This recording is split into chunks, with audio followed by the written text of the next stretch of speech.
Hello, everybody. If you are coming in, we are going to be getting ready to do a Dobbs v. Jackson Women's Health. This is the case where we saw the dismantling of Roe. So this is going to be a harder case to watch. We've been doing women's rights and we've kind of come through the evolution and the rollback here in America. We did Griswold v. Connecticut. We did Eisenstadt v. Baird. We went into Roe. We did 2 days of Roe.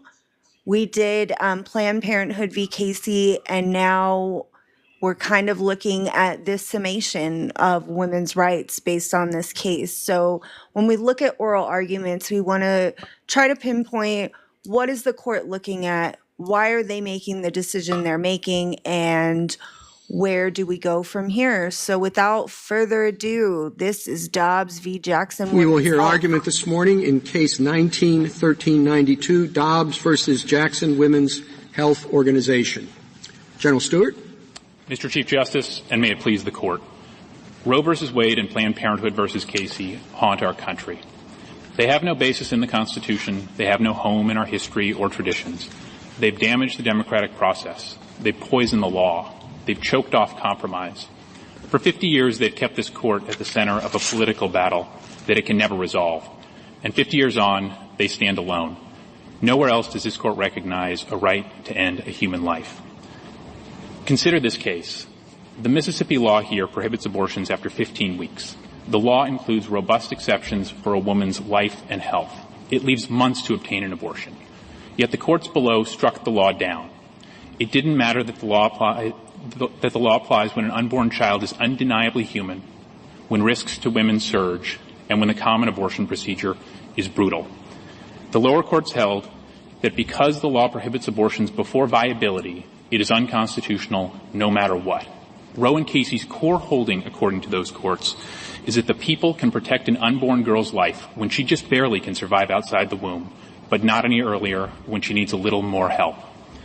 That is the world under Roe and Casey. That is not the world the Constitution promises. The Constitution places its trust in the people. On hard issue after hard issue, the people make this country work.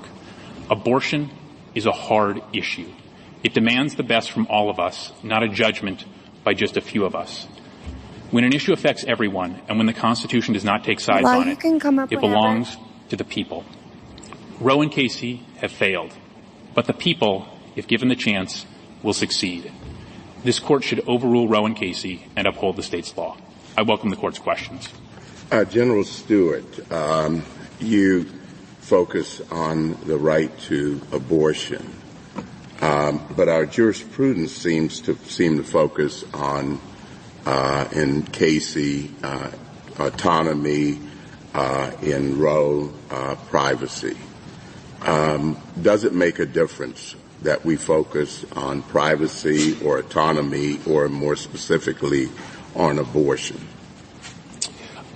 I think whichever one of those you're focusing on, Your Honor, particularly if you're focusing on the right to abortion, each of those starts to become a step removed for what's provided in the Constitution. Yes, the Constitution does protect certain aspects of privacy, of autonomy, and the like.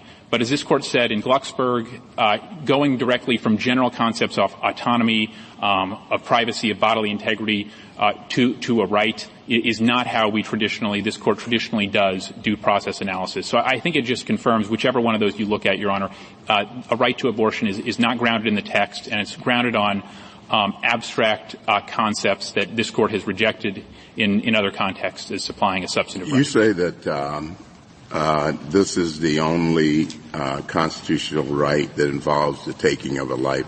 What difference does that make in your analysis? Sure, Your Honor. I think it makes a number of differences. One, I mentioned two in particular.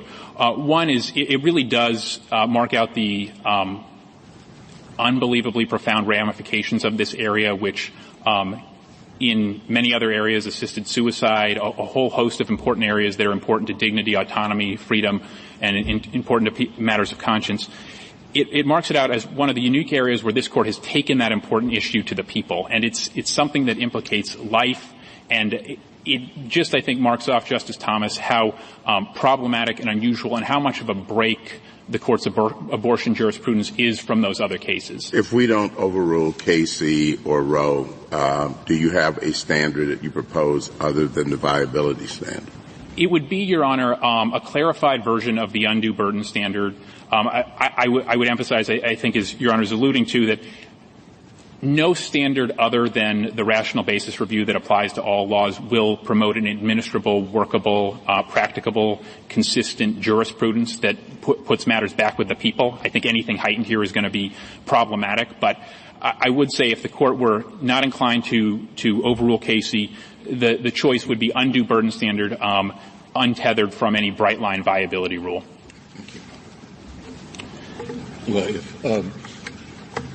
I'd like to go to a different topic, back to Casey. Yes, I assume you've read Casey pretty thoroughly. Yes, Your Honor. And there are two parts. One is they reaffirm Roe. I thought it was Breyer, but I didn't want it. Yeah, it's Breyer. The second is an opinion for the court, not for three people, but for the court. And that second part is about what stare decisis principles should be used to overrule a case like Roe. And they say Roe's special. What's special about it? They say it's rare. They call it a watershed. Why? Because the country is divided, because feelings run high, and yet the country, for better or for worse, decided to resolve their differences by this court laying down a constitutional principle, in this case, women's choice. See, and this is what I hate about, like, anti-abortion, not Breyer being he's not, but this is what I hate about, like, anti-abortion people, because it's such a simple fix. If you don't like abortion, like, just don't get one. I don't know why people are so overly concerned what their neighbors are doing with their honeypots, but leave people the fuck alone. That's what makes it rare. That's not what I'm asking about. I want your reaction to what they said follows from that. What the court said follows from that is that it should be more unwilling to overrule a prior case. Far more unwilling we should be, whether that case is right or wrong, than the ordinary case. And why? Well, they have a lot of words there, but I'll give you about 10 or 20. There will be inevitable efforts to overturn it. Of course there will. Feelings run high. And it is particularly important to show what we do in overturning a case is grounded in principle and not social pressure, not political pressure. Only, quote, the most convincing justification can show that a later decision overruling, if that's what we did, was anything but a surrender to political pressures or new members. And that is an unjustified repudiation of principles on which the court stakes its authority. And then there are two sentences I'd like to read, because they say they really mean this, the court, not just three. To overrule under fire in the absence of the most compelling reason to re-examine a watershed decision would subvert the court's legitimacy beyond any serious question. And the last sentence, after they quote Potter Stewart on the same point, they say overruling unnecessarily and under pressure would lead to condemnation, the court's loss of confidence in the judiciary, the ability of the court to exercise the judicial power and to function as the Supreme Court of a nation dedicated to the rule of law. What's funny is he's going on this speech in a tangent that I think implies that, like, the people will no longer trust the court system or abide by things that the court system issues. What's hilarious is that this was in MAGA's favor, and Trump is still just like, fuck the courts. Like, honest to God, it's just like I'm waiting until after midterms for him to go hog wild. I hate to make this political, but I'm just going to be real about it. Now, That's the opinion of the court. All right? And it's about stare decisis and how we approach it. And I hope everybody reads this. It's at 505 U.S. 854 to 869. All right. What do you say to that? Sure, Justice Breyer. I would say a couple things. I would say we have very closely gone through the factors that the Casey court itself went through in stare decisis. More than half of our brief is devoted to stare decisis. We now have 30 years in the wake of Casey to see what Casey has done and what it hasn't done. It's caused some bad things in the eyes of some people and some good things in the eyes of some people. Your Honor. All right, go ahead. I'm sorry, Your Honor. What I'd emphasize, Your Honor, is that to the extent that I would not say it was the people that called this court to end the controversy. The people, many people, vocally really just wanted to have the matter returned to them so that they could decide it locally, deal with it the way they thought best, and at least have a fighting chance to have their view prevail, which was not given to them under Roe and then as a result under Casey. And I'd also emphasize, Your Honor, that on stare decisis, just as I said, the last 30 years, workability, developments in the law, factual developments that states can't account for, the workability, the undue burden standard alone, many problems. On all the metrics that Casey was describing, or the vast bulk of them, Casey fails. And I'd also emphasize this as well, Justice Breyer, that Casey was not was not a great example of simply letting precedent stand. It recast Roe's reasoning. It overruled two of the court's most important abortion decisions. It jettisoned the trimester framework of Roe itself and adopted a new standard unknown to other parts of the law. Those are not the hallmarks of precedent, and they failed under this court's stare decisis. Okay, can I take it that your answer is, yes, you accept the way, the special rule, the rule for the rare watershed, the stare decisis principles for deciding whether to overturn such a case as Roe. You accept that, and you think it's met. I would say yes, in part, Justice Breyer. And here's what I'd emphasize: is that I do think, particularly when Casey looked outward and looked to what it saw as pressure, there were pressure on all sides. As Your Honor noted, this is a hot, difficult issue for everyone. That's why it belongs to the people. And I think the conclusion the court drew from that it couldn't provide a good enough example, that it would look unprincipled, those conclusions were, with respect, Justice Breyer, mistaken. And the last 30 years has not seen any calming of that. It's been very different than some of the court's other controversial decisions that have seen much more calm. What hasn't been at issue in the last 30 years is the line that Casey drew of viability. There has been some difference of opinion with respect to undue burden, but the right of a woman to choose, the right to control her own body, has been clearly set for since Casey, I just realized and never I'm on challenged. YouTube and I can speed it up. You want us to reject that line of viability and adopt something different. 15 justices over 50 years have, or I should say 30 since Casey, have What up, Law?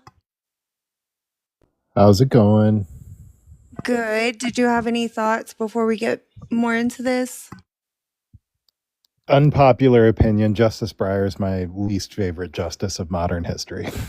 I'm not a fan of his statistics, but you know my strong feelings about Alito, so yeah.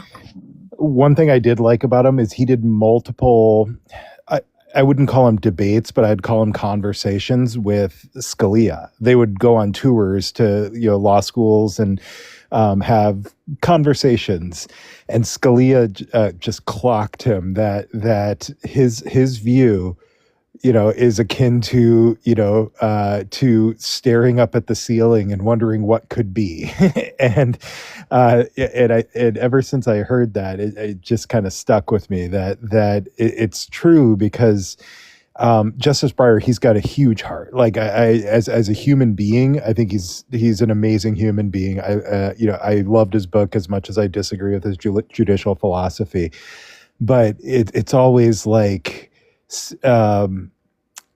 consequences. He's very much a consequentialist, and it's like, well, but if we overturn this, it's going to be bad. And when you're on a court that generally elevates the rule of law with blindness to the outcomes, he was an outlier in that. And, so I have nothing bad to say about his character, which I could definitely say bad things about characters of other justices. But his judicial philosophy, I felt like, was always a moving target and wasn't something that you could actually build the rule of law on. I respect where you're coming from, but I think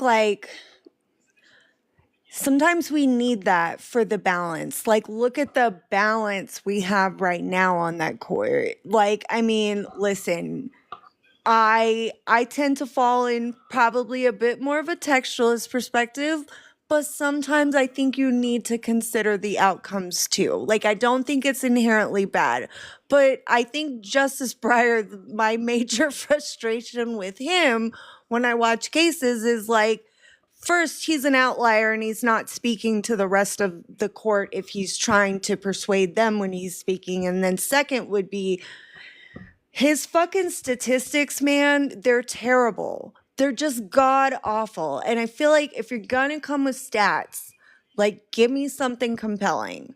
Don't just round shit off and be like, nah, that's cool. That's my biggest thing with him. Well, and there's virtually no statistic that I can think of that you can't find flaws in. No statistical study, no but they didn't account for this. I can look through the methodology of pretty much any statistic, whether I like what the statistic comes up with or I don't.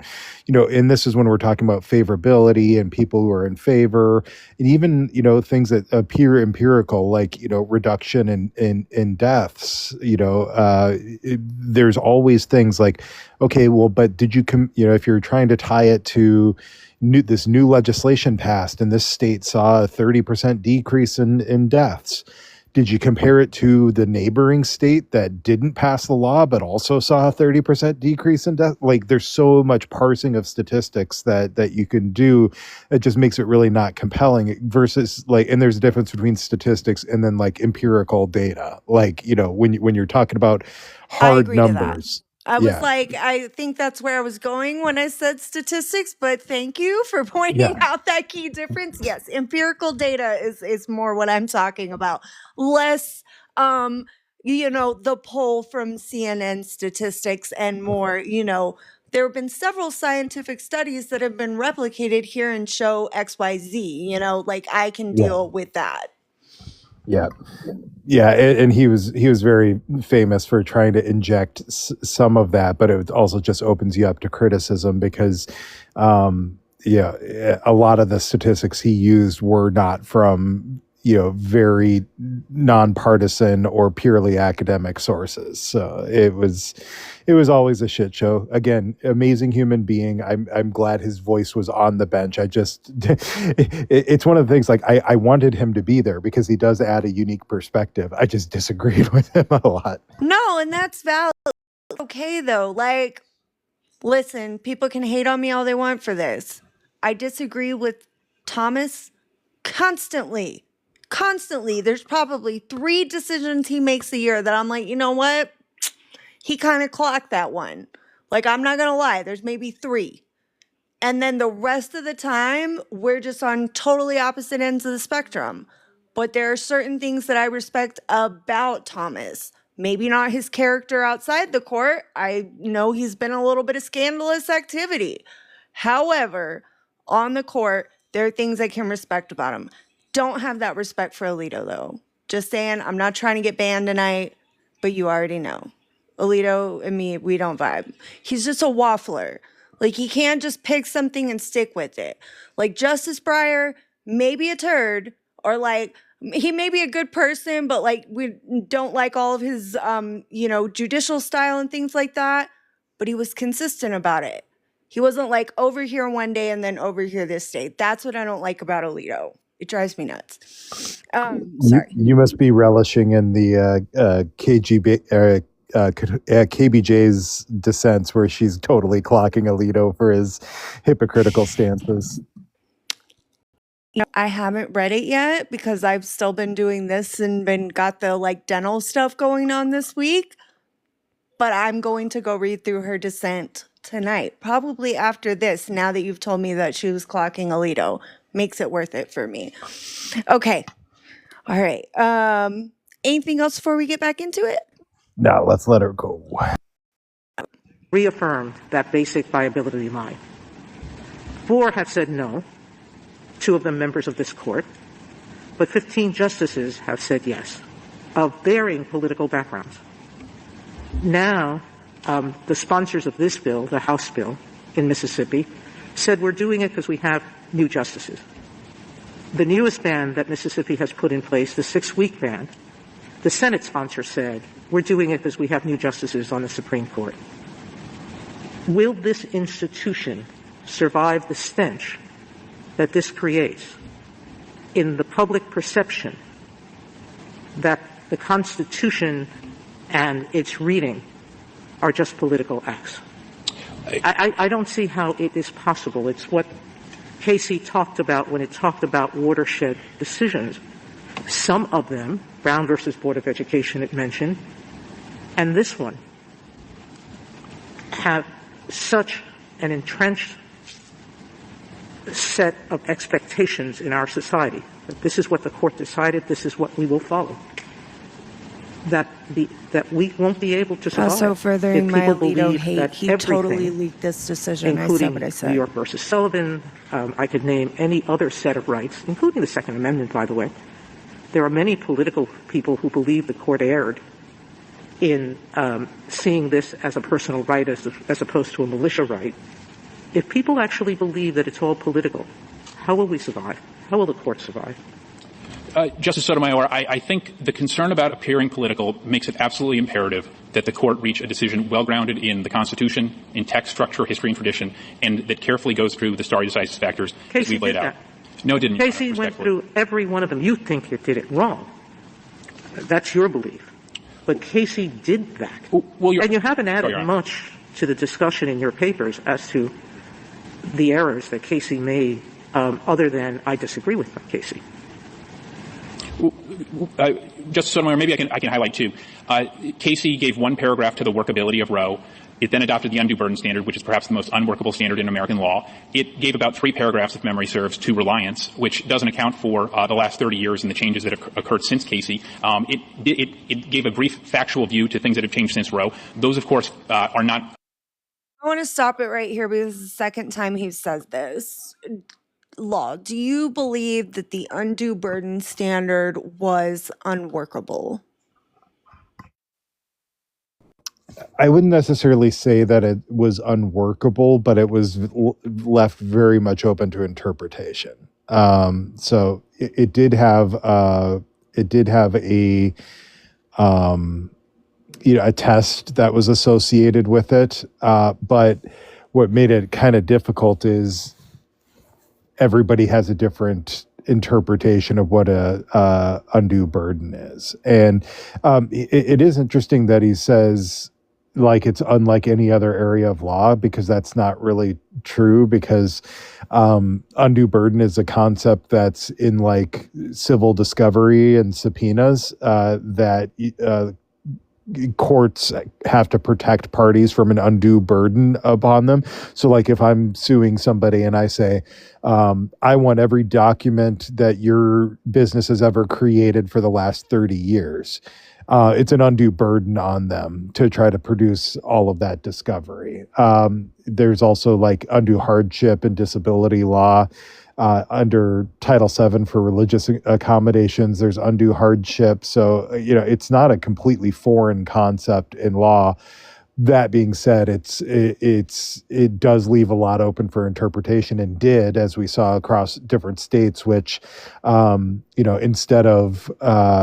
instead of creating restrictions on the women, they would create restrictions on the facilities. And then they're not creating an undue burden on the woman. They're just making it essentially so that no facilities operate within the state, and you have to go outside of state lines. So it left a lot open for wiggle room for people to work around it. Well, Mike, I think I'm going to go back to this in my head.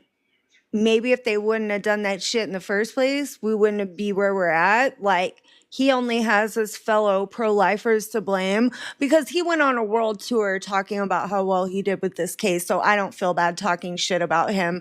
And like, listen, I know this is a personal thing and this is not a reflection of the law or the decision, but on a personal level, I would be fucking ashamed to have argued this case. Like, I get it. He maybe had to do it because he was the person to do it for I get that. But I would have been ashamed. Like, I would have just been purely ashamed.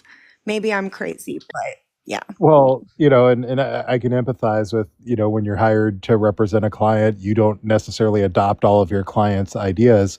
But I also don't go on a world tour saying that I got a, alleged rapist's case, I got a not guilty verdict at trial. I don't go on a world tour say, look how awesome I am.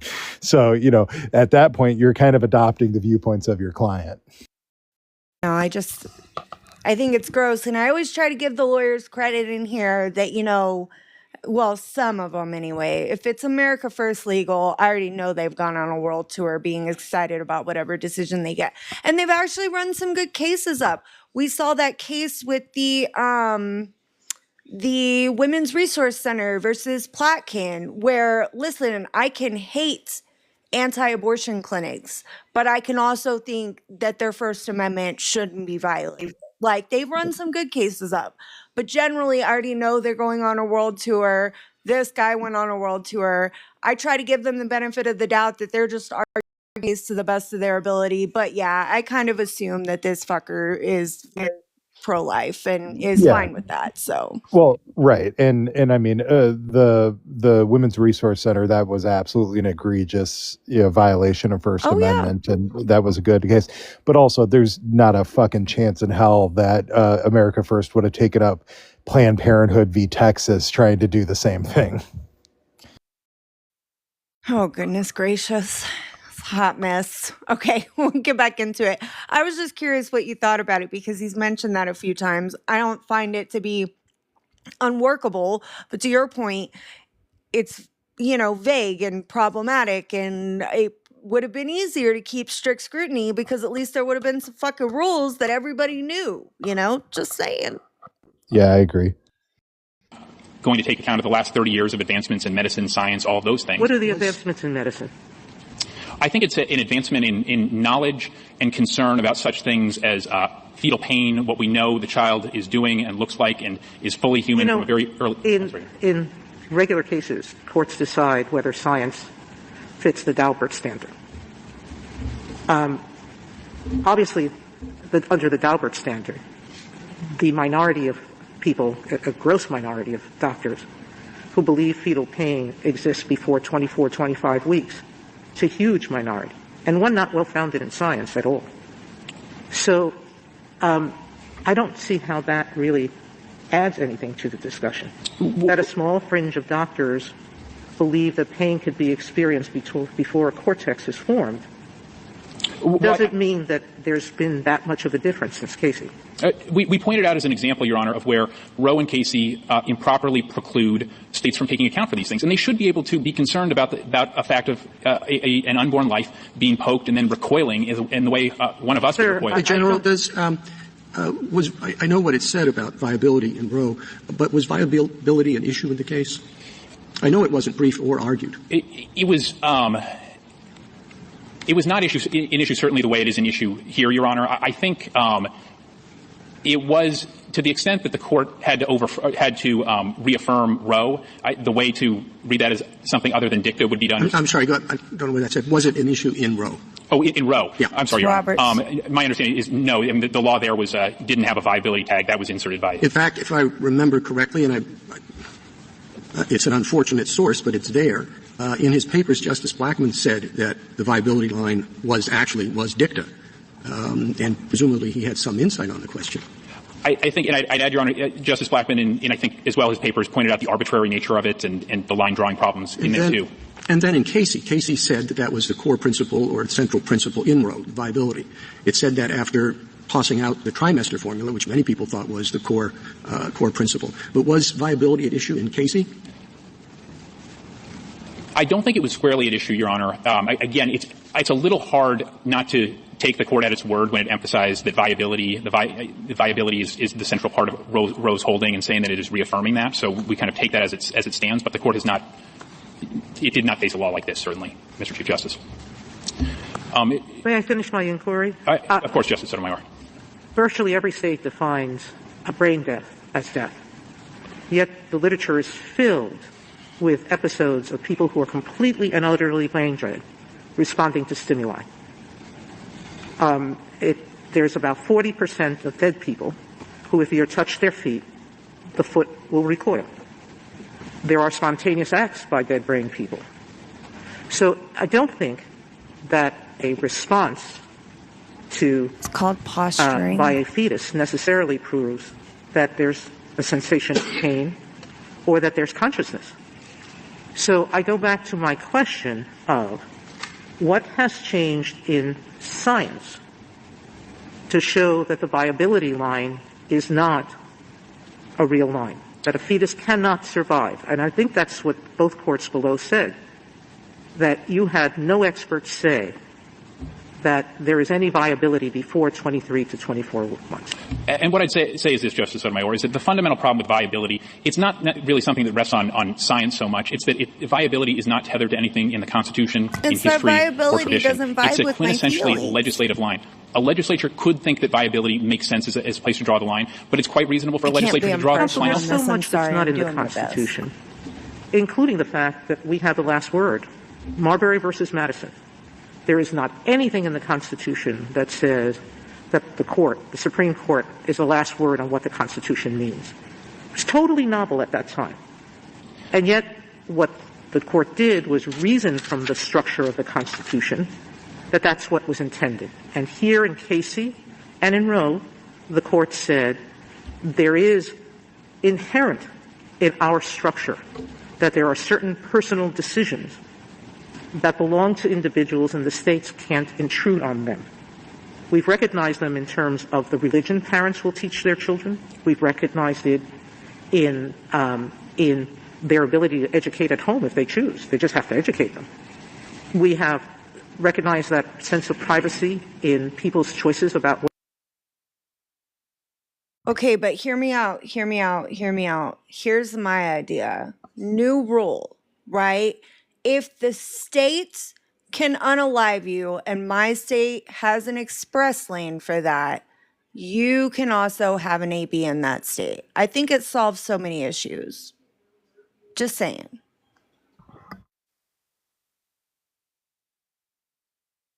Whether to use contraception or not. We've recognized it in their right to choose who they're going to marry.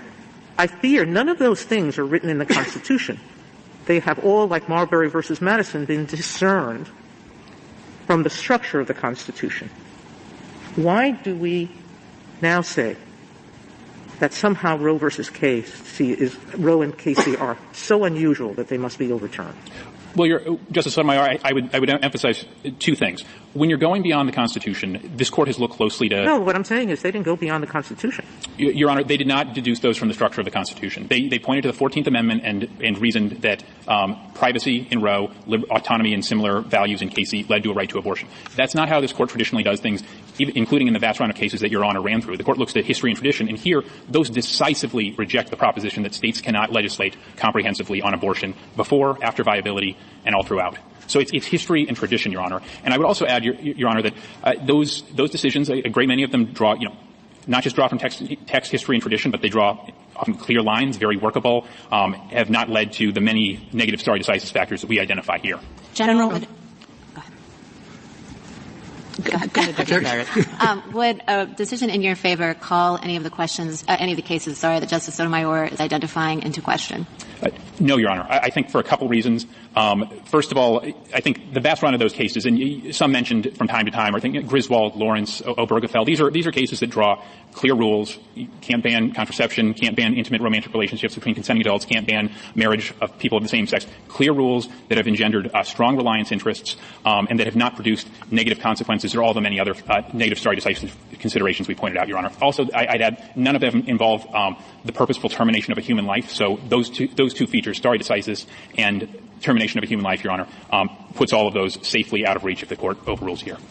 Okay, so I'm sorry to interrupt again, but we really might be making progress. I mean, in the part that I read, Casey? Yes, Your Honor. I think they think go back 150 years. Maybe now we could go back 200. They think there have only been 2 cases, which were what they call the watershed, and where the special tough overruling rules apply. You want this to be the 3rd? Or do you think there were more? And if so, what were they? Well, Your Honor, I think there's quite a bit of difference. I think the question is never, is it bad to overrule, period? Surely sorry. I'm asking you to think in their terms. There were 2 they mentioned, you say. And they don't want Casey they don't want Roe to be the 3rd. And now, in your opinion, you just answered Justice Barrett, hey, all these are not rising to that level. Okay? Right. Are there any that do rise to the level, in your opinion? I think, and I'm not sure that I necessarily agree with the watershed characterization, Your Honor. What I'd say, though, I can't think of another that kind of hits the radar, but I'd emphasize that the problem here is we're dealing with a right that doesn't have a basis in constitutional text, and again, very much in conflict with those values, Justice Breyer. I'm not sure how your answer makes any sense. All of those other cases, Griswold, Lawrence, Obergefell, they all relied on substantive due process. You're saying there's no substantive due process in the Constitution. So they're just as wrong, according to your theory. No, Your Honor, we're quite comfortable with Washington versus Glucksberg and how it analyzes substantive due process, and it looks to text history. It looks to history and tradition to discipline the inquiry and make sure. I mean, in Obergefell, there was no history of same-sex marriage. And I think the court pointed out, look, when we were facing Loving versus Virginia. I'm not trying to argue that we should overturn those cases. I just think you're dissimulating when you say that any ruling here wouldn't have an effect on those. Respectfully, that's. Do you think that no state is going to think otherwise?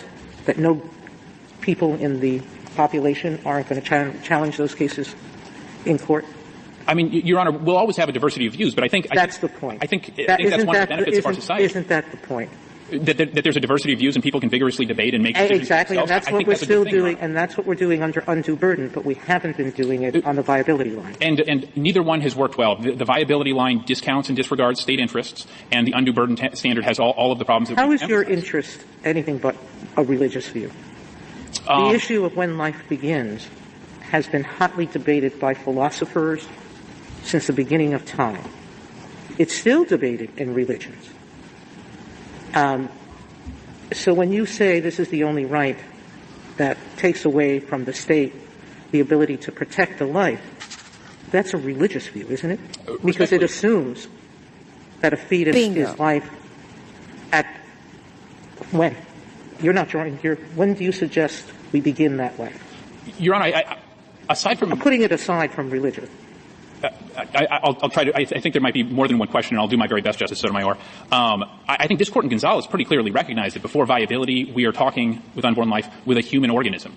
And I think the philosophical questions Your Honor mentioned, all those reasons that they're hard, they've been debated, they're important. Those are all reasons to return this to the people, because the people should get to debate these hard issues. And this court does not, in that kind of a circumstance. So when does the life of a woman and putting her at risk enter the calculus? Meaning, right now, forcing women who are poor, and that's 75% of the population, and much higher percentage of those women in Mississippi who elect abortions before viability, they are put at a tremendously greater risk of medical complications and ending their life, 14 times greater to give birth to a child full term than it is to have an abortion before viability. Crazy. And now the state is saying to these women, we can choose not only to physically complicate your existence, put you at medical risk, make you poorer by the choice, because we believe what? That Sure, Your Honor. I think to answer, I think the question I think you led with, and then I think it expanded on, but is still on the same issue, is as to when does a woman's interest enter. As far as we're concerned, it's there the entire time. Our point is that all of the interests are there the entire time, and Roe and Casey improperly prevent states from taking account and weighing those interests however they think best. We're not General, are there secular philosophers and bioethicists who take the position that the rights of personhood begin at conception or at some point other than viability? I believe so. I mean, I think there's a wide array, of people of kind of all different views. The rights of personhood or your rights are not guaranteed to you until you're fucking born. Ask the babies of migrants who were here, who were waiting out that fucking SCOTUS Trump decision on whether he could fucking ship them out. Yeah, you don't get that until you're fucking born. Sorry, Law, go That would ahead. be an interesting challenge to them. Is so should a immigrant who's 25 weeks pregnant under the current rule, if so then that baby's an American citizen already, right? Because it's a person. Law, you're brilliant. Use it in court sometime for me. I just need you to do that. Thank you so much.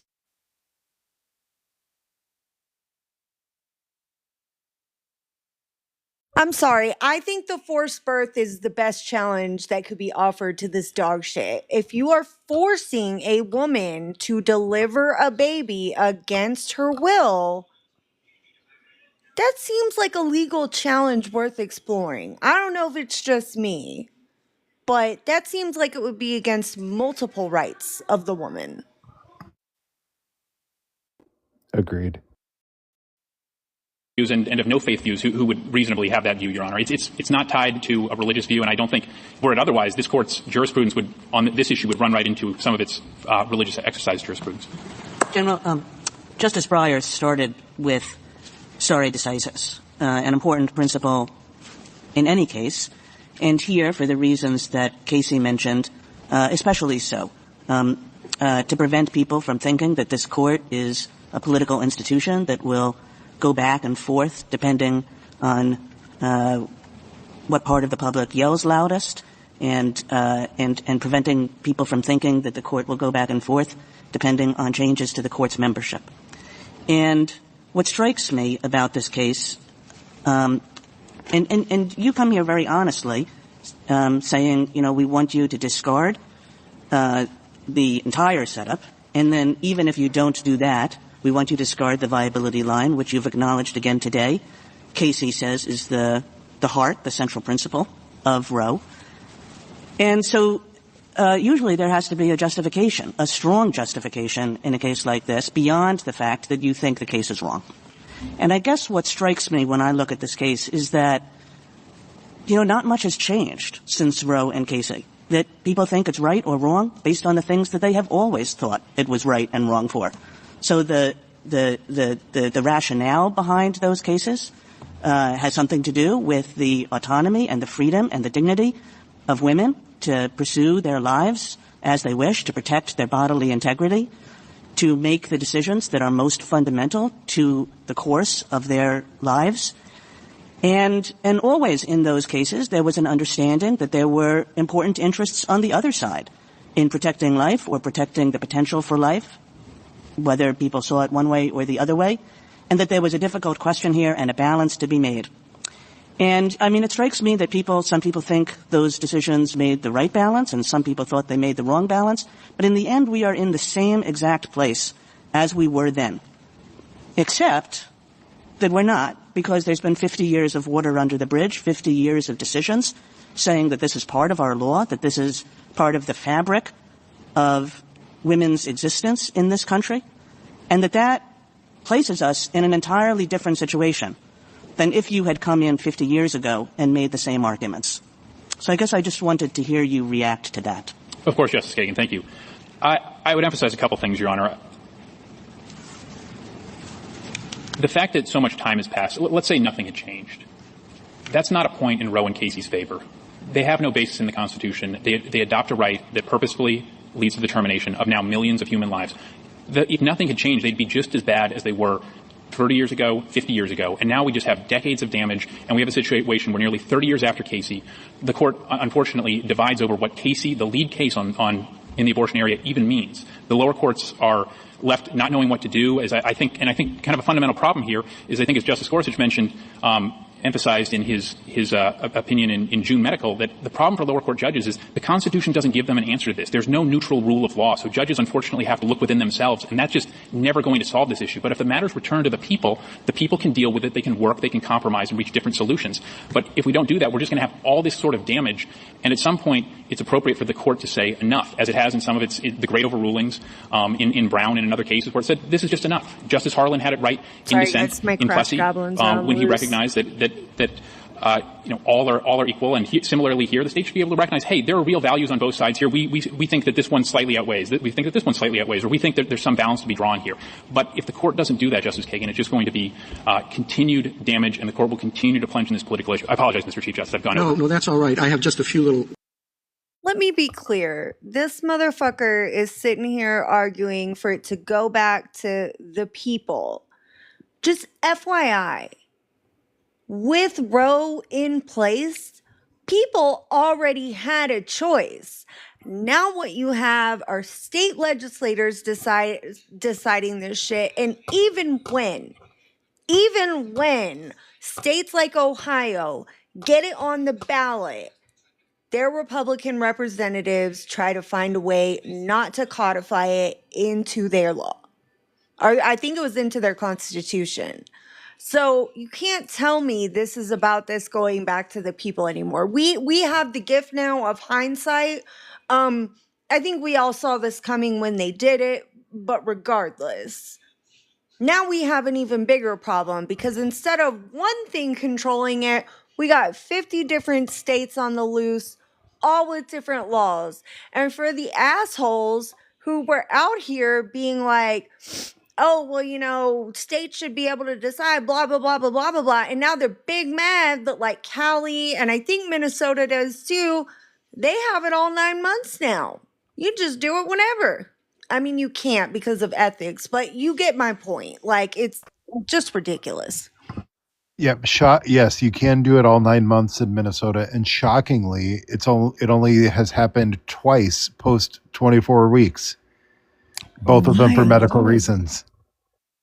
It's like women don't generally go through 20 weeks of pregnancy and just be like, you know what? Nah, I'm good. Like, that's like, sorry. It's just crazy to me. Well, not little, I hope, questions. And first gets back to the issue of viability. In your petition for cert, your first question, and the only one on which we granted review, was whether all pre-viability prohibitions on elective abortions are unconstitutional. And then I think it's fair to say that when you got to the brief on the merits, you kind of shifted gears and talked a lot more about whether or not Roe and Casey should be overruled. And I wanted to give you a chance to explain that. Sure, Your Honor. So a couple points. At the petition stage, we were, of course, identified for the court 3 questions. We emphasized, as you do at the cert stage, hey, this is important. Only this court can resolve it. We emphasized, I believe it was 5 times, that the court was at the least going to need to reconsider, revisit, or reevaluate its precedents. And we asked the court to at least get rid of a viability line or any suggestion of a viability line. So we added, however, and we had to take account of the reality that this argument has not fared well in the lower courts. It's lost in every court of appeals.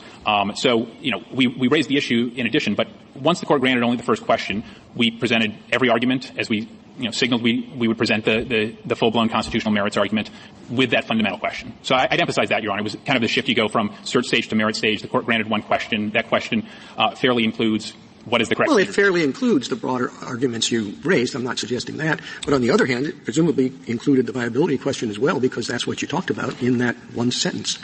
And we've addressed that as well, Your Honor. What I'd emphasize here is that the merits arguments of, the validity of Roe and Casey as an original matter, is there a viability rule based in the Constitution? Those are not that complicated or lengthy. The harder questions are, should the court overrule and take that momentous step? And that's why we devote a lot of space to that very important issue. We respect stare decisis and have walked through all those points, but again, focusing on the question presented and presenting our best arguments for that, that's what we've done, Mr. Chief Justice. On stare decisis, I think the first issue you look at is whether or not the decision at issue was wrongly decided. I've actually never quite understood how you evaluate that. Is it wrongly decided based on the legal principles and doctrine when it was decided, or in retrospect? Because Roe, there are a lot of cases around the time of Roe, not of that magnitude, but the same type of analysis that went through exactly the sorts of things we today would say were erroneous. But do we look at it from today's? If we look at it from today's perspective, it's going to be a long list of cases that we're going to say were wrongly decided. Well, I'd say, Mr. Chief Justice, that you can look both. Was it wrong at the time? Has it been unmasked as wrong by new understandings, new knowledge, and any developments? But I don't think, as I think my colloquy with Justice Barrett indicated, the court won't have to be looking at many other areas, because this is an area that has a uniquely problematic set of stare decisis considerations. A lot of other controversial areas, or once controversial areas, are quite settled, clear rules, and don't have those considerations against them. So really, by overruling Roe and Casey, the court won't have to go down that road, and a lot of those decisions are quite readily groundable in history, tradition, and the court's traditional factors, Your Honor. Thank you. Justice Thomas? Justice Breyer? Justice Alito? Justice Sotomayor? Kane? Justice? General, I just wanted to get your quick sense of how your intermediate positions would work. If basically the viability line was discarded and undue burden became the standard overall, a standard that, according to you, is an unclear one, what that would leave the court with going forward. I'm just sort of thinking about the great variety of regulations that states could pass. So whether one is 15 weeks and one is 12 weeks and one is 9 weeks, or variation across a wide variety of other dimensions, what would that look like coming to the court? How do you think we would be able to deal with that, or how would you counsel us to deal with that if the court were to go down that road? Well, I think this is not to push back against the end, and I will answer your question, Justice Kagan, but part of why we counsel to overrule full scale is that that's the only way to get rid of a number of the problems that I think Your Honor is alluding to. And that's that when you have the undue burden standard, it's a very hard standard to apply. It's not objective. The court looks to the record in each case and what's going on. I mean, the court in Casey itself said under this record, this is not an undue burden.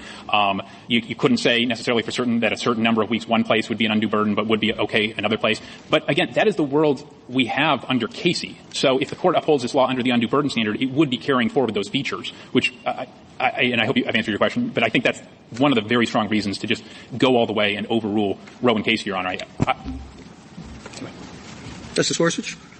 Justice Kavanaugh? I want to be clear about what you're arguing and not arguing. Yes. And to be clear, you're not arguing that the court somehow has the authority to itself prohibit abortion, or that this court has the authority to order the states to prohibit abortion, as I understand it, correct? Correct, Your Honor. And as I understand it, you're arguing that the Constitution is silent and therefore neutral on the question of abortion. In other words, that the Constitution is neither pro-life nor pro-choice on the question of abortion, but leaves the issue for the people of the states or perhaps Congress to resolve in the democratic process. Is that accurate? Right. We're saying it's left to the people, Your Honor.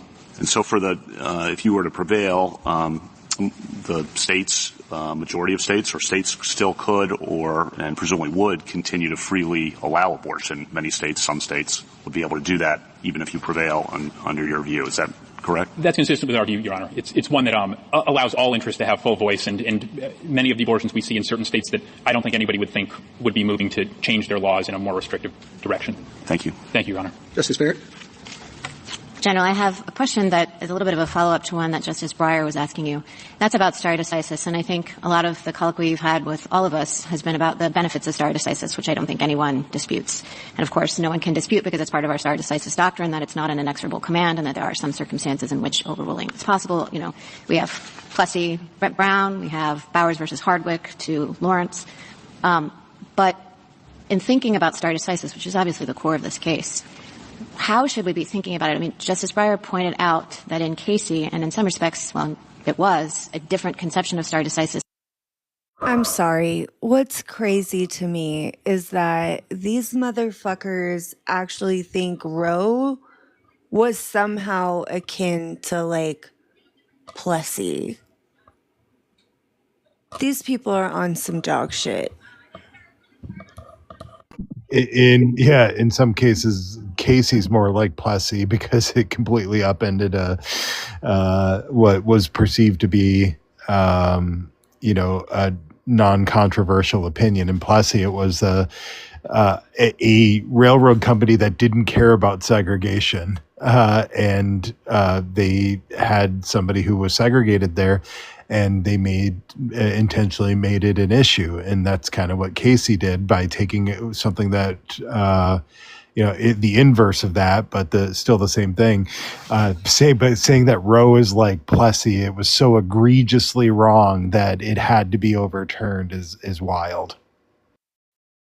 Listen, I can understand why they came to the conclusion they came to. And I do that for my own peace. I don't do it for anybody else, but I can understand how they got to the decision they got to with the certain types of judicial styles that they have on the court. But that comparison is alarming to me. Alarming. Insofar as it very explicitly took into account public reaction. Is that a factor that you accept? Or are you arguing that we should minimize that factor? And is there a different set of rules? It is true that Casey identified Brown and West Coast Hotel as watershed decisions. At least but she is there a didn't distinct compare set it of to stare Dred decisis Scott. considerations applicable to what the court might decide as a watershed decision? I don't think there should be a distinct set of considerations there, Your Honor. I think what I emphasize, and just to make sure, on the kind of legitimacy, the court looking outward, I think Casey was unusual in that regard. I think it was a mistake, and I think it's something that is kind of in conflict with this court's structure and approach as an independent branch looking to the Constitution rather than looking without. And I think that's one reason why traditionally the court is in some of its greatest overrulings, it's not looking without. It's saying this was wrong. It was wrong the day it was decided. We know it's wrong today, and it's led to all these terrible consequences. We should get rid of it. So I think that was an unfortunate break, and I think the court, even if the court were to still look at legitimacy, though, Justice Barrett, I think the court could very, very powerfully say, look, our legitimacy really derives from our willingness to stand strong and stand firm in the face of whatever is going on and stand for constitutional principle and follow our traditional stare decisis factors to overrule when it's appropriate. Thank you, Your Honor. Thank you, counsel. Thank you, Mr. Chief Justice. I need somebody to come hold me after I had to listen to that dog shit. Ms. Rickleman? Mr. Chief Justice, and may it please the Court, Mississippi's ban on abortion 2 months before viability is flatly unconstitutional under decades of precedent. Mississippi asks of the Court to dismantle this precedent and allow states to force women to remain pregnant and give birth against their will. Is this my girl? The Court should refuse to do so for at least 3 reasons. Oh, no. First, stare decisis presents an especially high bar here. In Casey, this Court carefully examined and rejected every possible reason for overruling Roe, holding that a woman's right to end a pregnancy before viability was a rule of law and a component of liberty it could not renounce. The question then is not whether Roe should be overturned, but whether Casey... This is Julie Reichelman. But yes, she does sound a little bit like Pelager. It was egregiously wrong to adhere to Roe's central holding. Second, Casey and Roe were correct. For a state to take control of a woman's body and demand that she go through pregnancy and childbirth with all the physical risks and life-altering consequences that brings is a fundamental deprivation of her liberty. Preserving a woman's right to make this decision until viability protects her liberty while logically balancing the other interests at stake. Third, eliminating or reducing the right to abortion will propel women backwards. 2 generations have now relied on this right, and 1 out of every 4 women makes the decision to end a pregnancy. Mississippi's ban would particularly hurt women with a major health or life change during the course of a pregnancy, poor women who are twice as likely to be delayed in accessing care, and young people or those in contraception who take longer to recognize a pregnancy. To avoid profound damage to women's liberty, equality, and the rule of law, the Court should affirm. Counsel, I just have one question. I assume you, from your brief, you're relying on an autonomy theory. Both bodily integrity and the ability to make decisions related to family, marriage, and childbearing, Your Honor. Shortly, some years after we decided Casey, we had a case out of South Carolina, I believe, involved a woman who had been convicted of criminal child neglect because she ingested cocaine during pregnancy. In her case was post-viability, so it doesn't fit in the facts of this case. If she had ingested cocaine pre-viability and had the same negative consequences to her child, do you think the state had an interest in enforcing that law against her? The state may have, Your Honor, the state can certainly regulate to serve its interests in fetal life and in women's health. Those particular laws tend to undermine both of those interests because they deter women from seeking prenatal care, which is counterproductive to both their health. But the pre-viability as well as post-viability? No, Your Honor. The court has been clear that this is a fun public health side notice. This is Mississippi, Jackson, obviously, on this case. After Roe was overturned, within a year, they had a 900% rise in neonatal syphilis, not only from doctors leaving, but the lack of access to care. Congratulations, Mississippi, really saving those babies. After viability, states can prohibit abortion except to save No, women's I mean in my example of criminal child neglect. I understand your argument is about abortion. I am trying to look at the issue of bodily autonomy and whether or not she has a right also to bodily autonomy in the case of ingesting an illegal substance and causing harm to a pre-viability fetus. Your Honor, of course, those issues aren't posed in this case. And again, I would say that the states can certainly regulate throughout pregnancy, both before and after viability, to preserve fetal life and to preserve the woman's health. The court has said, however, there are other constitutional issues at stake. For instance, in the Ferguson case, that states still can't violate women's Fourth Amendment rights. But again, that's not what this case is about. This case is about a ban on abortion that the state concedes is weeks before viability. And the court has been clear for 50 years that the one thing that states cannot do is to take the decision completely away from the woman until viability. That until that point, it is her decision to make, given the unique physical demands of pregnancy and the life-altering consequences of pregnancy and having a child. Thank you. The point you made about the impact on women and their place in society, those were certainly made in Roe as well. What we have before us, though, is a 15-week standard. Are you suggesting that the difference between 15 weeks and viability are going to have the same sort of impacts as you were talking about, or as we were talking about in Roe?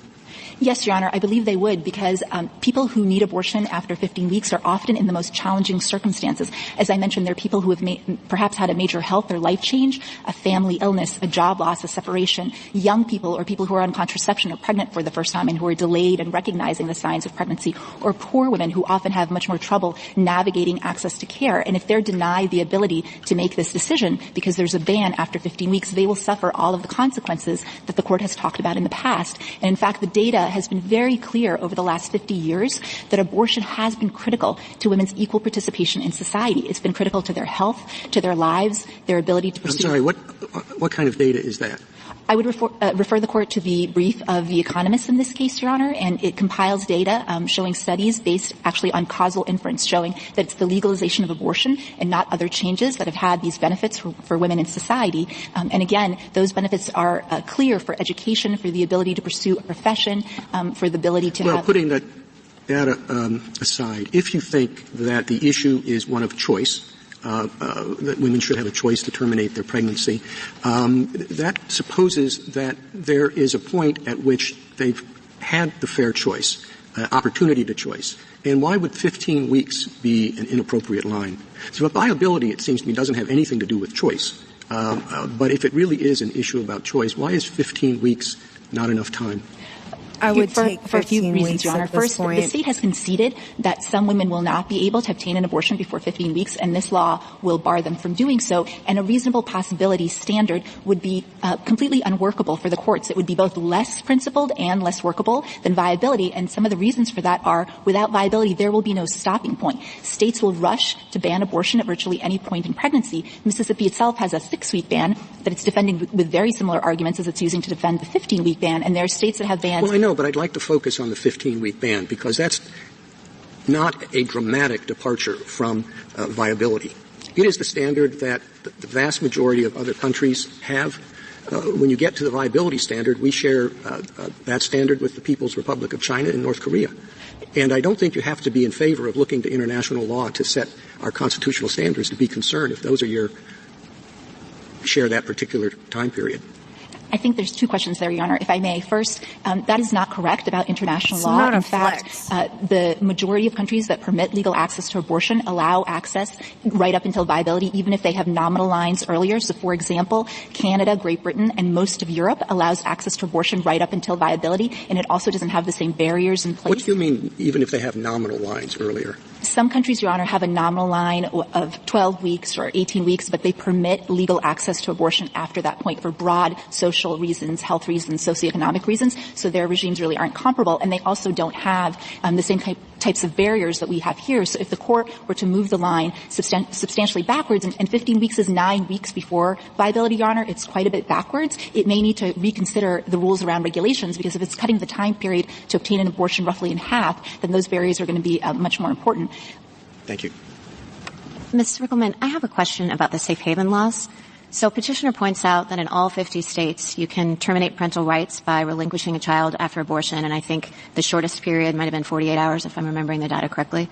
So it seems to me, seen in that light, both Roe and Casey emphasize the burdens of parenting. And insofar... Listen, if you think that abortion is fucked up, just try to navigate the adoption system. Try to be a child in that system. And then you'll find out how really fucked up it really fucking is. Fucking assholes. I don't care if you adopted your kids from Haiti. Fuck off. As you and many of your amici focus on the ways in which the forced parenting, forced motherhood would hinder women's access to the workplace and to equal opportunities. It's also focused on the consequences of parenting and the obligations of motherhood that flow from pregnancy. Why don't the safe haven laws take care of that problem? It seems to me that it focuses the burden much more narrowly. There is, without question, an infringement on bodily autonomy, off your which we have baby in in other a box. contexts like that never vaccines. fucks women up. However, it doesn't seem to me to follow that pregnancy and then parenthood are all part of the same burden. And so it seems to me that the choice more focused would be between, say, the ability to get an abortion at 23 weeks or the state requiring the woman to go 15, 16 weeks more and then terminate parental rights at the conclusion. Why didn't you address the safe haven laws, and why don't they matter? I think they don't matter for a couple of reasons, Your Honor. First, even if some of those laws are new since Casey, the idea that a woman could place a child up for adoption has, of course, been true since Roe, so it's a consideration that the court already had before it when it decided those cases and adhered to the viability line. But in addition, we don't just focus on the burdens of parenting, and neither did Roe and Casey. Instead, pregnancy itself is unique. It imposes unique physical demands and risks on women, and in fact has impact on all of their lives, on their ability to care for other children, other family members, on their ability to work. And in particular, in Mississippi, those risks are alarmingly high. It's 75 times more dangerous to give birth in Mississippi than it is to have a pre-viability abortion, and those risks are disproportionately threatening the lives of women of color. So are you saying, I mean, actually, as I read Roe and Casey, they don't talk very much about adoption. It's a passing reference that means out of the obligations of parenthood. But as I hear this answer, then are you saying that the right, as you conceive of it, is grounded primarily in the bearing of the child, in the carrying of pregnancy, and not so much looking forward into the consequences on professional opportunities and work life and economic burdens?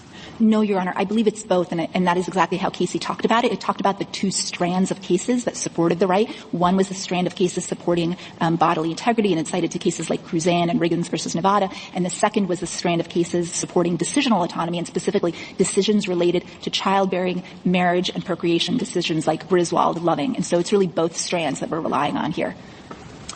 May I ask you a question about stare decisis, counsel? Your colleagues on the other side have emphasized that Casey rejected Roe's trimester framework and replaced it with an undue burden standard. They argue that the undue burden standard was not well known to the law before that. And then they argue that the undue burden standard has evolved over time, too, in ways that the court has found difficult to agree upon.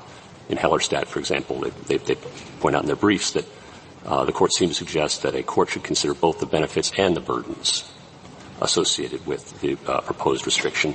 In June Medical, more recently, the court splintered on that same question, whether benefits could be considered or only burdens. And so the argument goes that this has proved to be, putting aside all the other obviously difficult questions in the case, that the standard itself has proved difficult to administer, and that is relevant to the stare decisis analysis. And I just wanted to give you an opportunity to respond. Yes, Your Honor. The first point I'd like to make is the undue burden test is not at issue in this case. That is the test that applies to regulations, not prohibitions, and the state has conceded that this is a prohibition. In fact, that's the title of this law, is an act to prohibit abortion after 15 weeks. And the only thing that's at issue in this case is the viability line, and the viability line has been enduringly workable. The lower federal courts have applied it consistently and uniformly for 50 years, and the Fifth Circuit here below had no difficulty striking down this law unanimously 3-0. So it's been an exceedingly workable standard. And if I may return to your question, Mr. Chief Justice, a reasonable possibility standard would not be workable. It would ultimately boil down to an argument that states can prohibit a category of women from exercising a constitutional right merely because of the number of people in the category, and that's just not how constitutional rights work. A state would never say that it could ban religious services on a Wednesday evening, for example, simply because most people could attend religious services on another night of the week. So I actually just wanted to that's helpful, I think. I just want to make sure I understand what you're telling me, counsel, that if the court were to, in this case, step past viability and apply the undue burden test to regulations prior to viability, you would agree with the other side, I think, that that's not a workable standard. Is that a fair understanding what you're telling the court? No, Your Honor. I think that would be workable? I believe, if I may clarify, I believe the undue burden test has been workable for regulations. I understand that. If it were to apply, if the court were to, and I thought this is what you were saying in response to the Chief Justice, but maybe I'm mistaken. Please correct me if I am. But what is your argument against applying the undue burden standard prior to viability? If the undue burden standard, as this court laid out in Casey, which includes the viability line, No, I'm asking. I know we're fighting the hypothetical here, counsel. All right, accept the hypothetical. And hypothetically, the court were to extend the undue burden standard to regulations prior to viability. Would that be workable, or would that not be workable in your view? Without viability, it would not be workable, Your Honor, because it would ultimately, again, always come down to a claim that states can bar a certain category of people from exercising this right simply because of the number of people in the category. And that's not a workable standard, and it's not a constitutional. I appreciate that clarification. Thank you. Just to follow up on that, I read your brief to say that the only real options we have are to reaffirm Roe and Casey as they stand or to overrule them in their entirety. You say that, quote, there are no half measures here. Is that a correct understanding of your brief? Your Honor, it's certainly the arguments that the state has presented is what we're responding to there, which is that all of the state's arguments, including their alternatives, which are undue burden without viability, would be the equivalent of overruling Casey and Roe, because the viability line is the central holding of those cases. Casey mentioned it no fewer than 19 times, and the court in June Medical just a year ago affirmed that the viability line is the central holding of both Casey and Roe. Well, you do emphasize that the court drew the line at viability in Roe and reaffirmed that in Casey, and that is certainly something that we have to take very seriously into consideration. But suppose we were considering that question now for the first time. I'm sure you know the arguments about the viability line as well as I do, probably better than I do. What would you say in defense of that line? What would you say to the argument that has been made many times by people who are pro-choice and pro-life that the line really doesn't make any sense, that it is, as Justice Blackmun himself described it, arbitrary? If a woman wants to be free of the burdens of pregnancy, that interest does not disappear the moment the viability line is crossed. Isn't that right? No, Your Honor. And if I may make a few points to answer your question. First, I think the state views viability as arbitrary because it completely discounts the woman's interest. But viability. No, but does a woman upon reaching the point of viability, does not the woman have the same interest that she had before viability in being free of this pregnancy that she no longer wants to continue?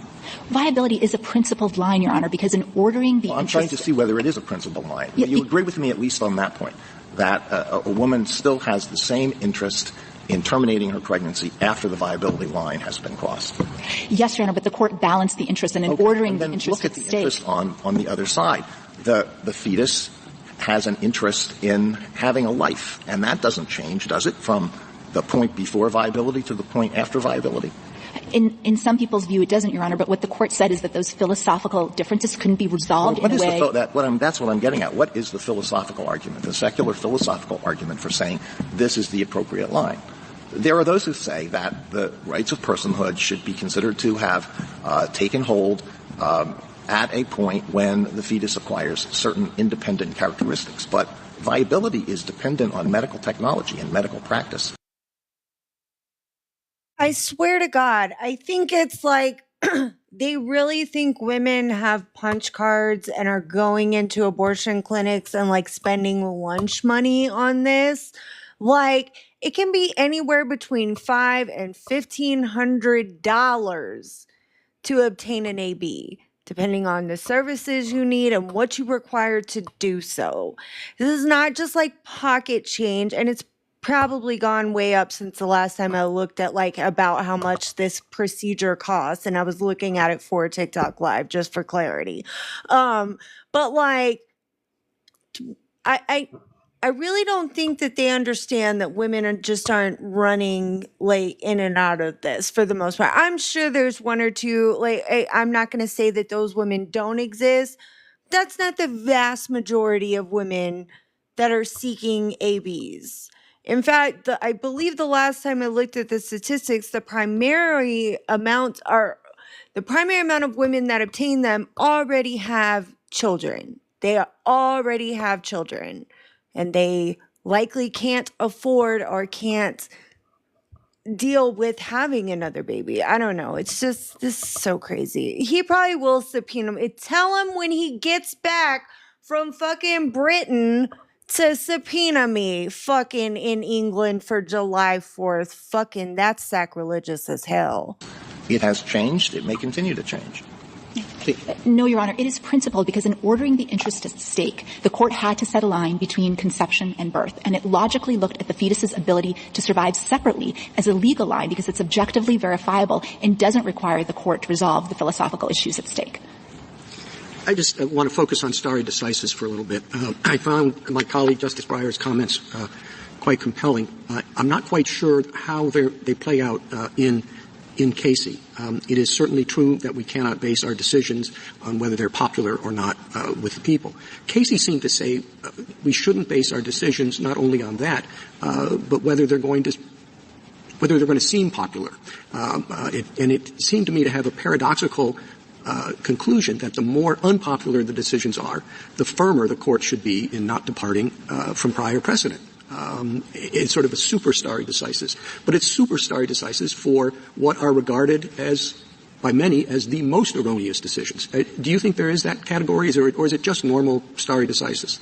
I think it is precedent on precedent, Your Honor, because Casey did the stare decisis analysis for Rose. So the question before this court is whether that stare decisis analysis was egregiously wrong. And if I may answer your earlier question about whether viability was squarely at issue in Casey, it clearly was, Your Honor. At pages 869 to 871, the court squarely addressed viability because the government had made the argument that viability was arbitrary. I appreciate that Casey addressed it, but that's different than saying it was at issue. It said it was the central principle of Roe because it was pretty much all that was left after they were done dealing with the rest of it. And the regulations in Casey had no applicability or not depending upon where viability was. They applied throughout the whole range, period. So if they didn't say anything about viability, it's like what Justice Blackmun said when discussing among his colleagues, which is a good reason not to have papers out that early, is that they don't have to address the line drawing at all in Roe. And they didn't have to address the line drawing at all in Casey. I disagree with that, Your Honor, because the undue burden test incorporates the viability line. That was what the court was assessing the regulations against, whether they imposed a substantial obstacle in the path of a woman before viability. And if a prohibition like this law isn't a substantial obstacle, then nothing would be. So the issue was squarely before the court, and in fact the court said at page 879 that in adopting the undue burden test it was not disturbing the viability line. Well, it's a very interesting question that I think Justice Barrett raised too. It's usually just philosophical, but I think it has bite here.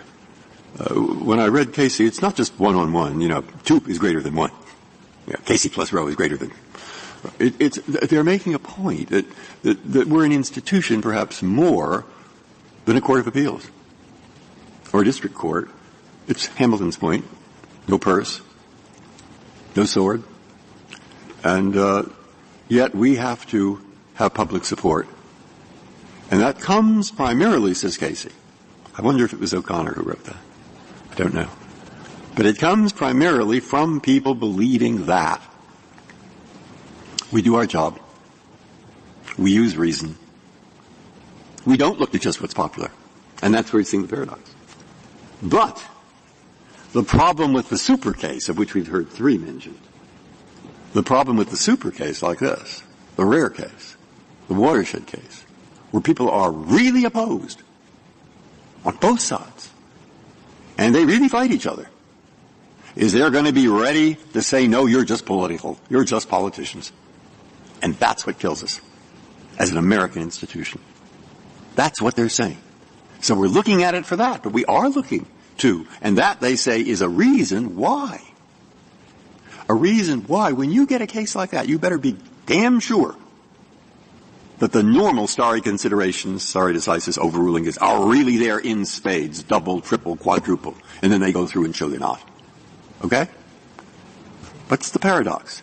Now, maybe you think I've just made an argument that there isn't one, but really, in my head, I'm thinking I'm not sure. There may be one. And I don't know if you've ever thought about this. I don't know if you've ever, when that occurred to you, I don't want to overrule the stare. I wouldn't want the court to overrule the stare decisis section of Casey.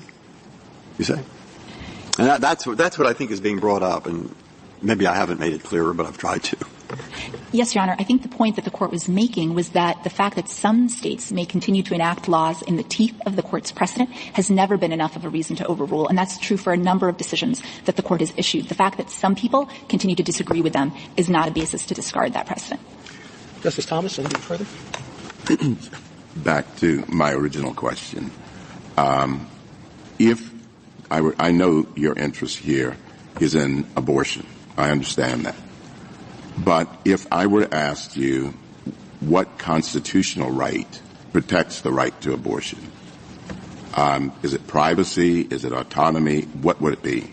It's liberty, Your Honor. It's the textual protection in the 14th Amendment that a state can't deprive a person of liberty without due process of law. And the court has interpreted liberty to include the right to make family decisions and the right to physical autonomy, including the right to end a pre-viability pregnancy.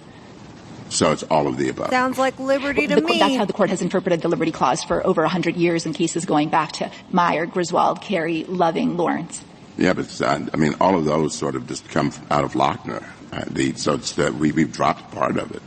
So I understand what you're saying, but what I'm trying to focus on is to lower the level of generality, or at least be a little bit more specific.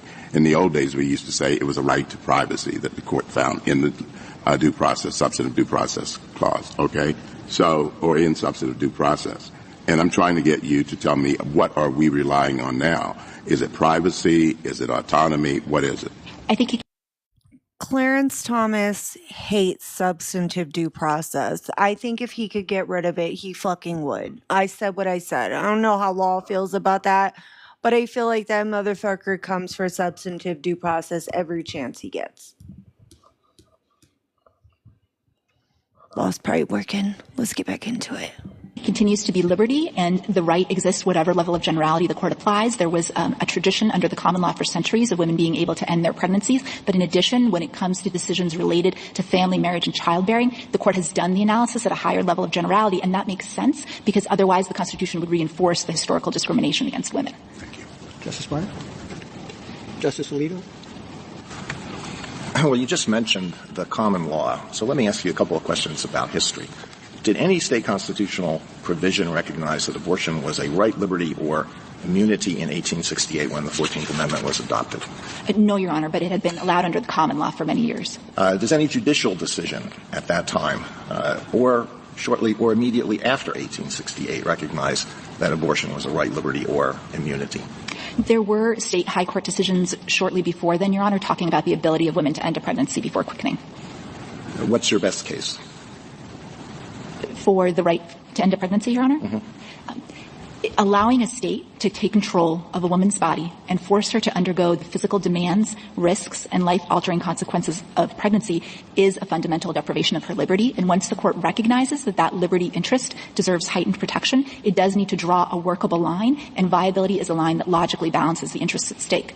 The brief for the American Historical Association says that abortion was not legal before quickening in 26 out of 37 states at the time when the 14th Amendment was adopted. Is that correct? That is correct, because some of the states had started to discard the common law at that point because of a discriminatory view that a woman's proper role was as a wife and mother, a view that the Constitution now rejects, and that's why it's appropriate to do the historical analysis at a higher level of generality. In the face of that, can it be said that the right to abortion is deeply rooted in the history and traditions of the American people? Yes, it can, Your Honor. Again, at the founding, women were able to end their pregnancy under the common law. And in fact, this court in Glucksburg specifically discussed Casey as a decision based on history and tradition. And at note 19 specifically called out and relied on Roe's conclusion that at the time of the founding and well into the 1800s, women had the ability to end a pregnancy. What was the principal source that the court relied on in Roe for its historical analysis? Who was the author of that article? I apologize, Your Honor. I don't remember the author. I know that the court spent many pages of the opinion doing a historical analysis. There's also a brief on behalf of several key American historian associations that go through that history in detail because there's even more information now that supports Roe's legal conclusions. All right, thank you.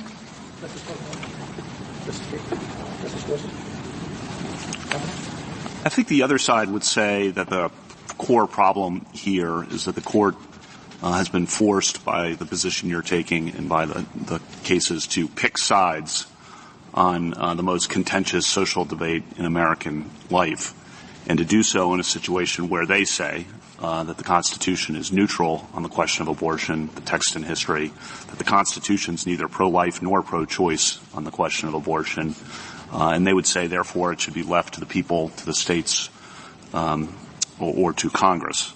And I think they also then continue, because the Constitution is neutral, that this court should be scrupulously neutral on the question of abortion, neither pro-choice nor pro-life. But because they say the Constitution doesn't give us the authority, we should leave it to the states and we should be scrupulously neutral on the question. And that they are saying here, I think, that we should return to a position of neutrality on that contentious social issue rather than continuing to pick sides on that issue. So I think that's, at a big picture level, their argument. I want to give you a chance to respond to that. Yes, a few points, if I may, Your Honor. First, of course, those very same arguments were made in Casey, and the court rejected them, saying that the philosophical disagreements can't be resolved in a way that a woman has no choice in the matter. And second, I don't think it would be a neutral position. The Constitution provides a guarantee. I'm going to stop it right here. We're about to hear Elizabeth Pilager here in just a minute. I can never say her name right. But she's going to be arguing, I believe, for the Biden administration.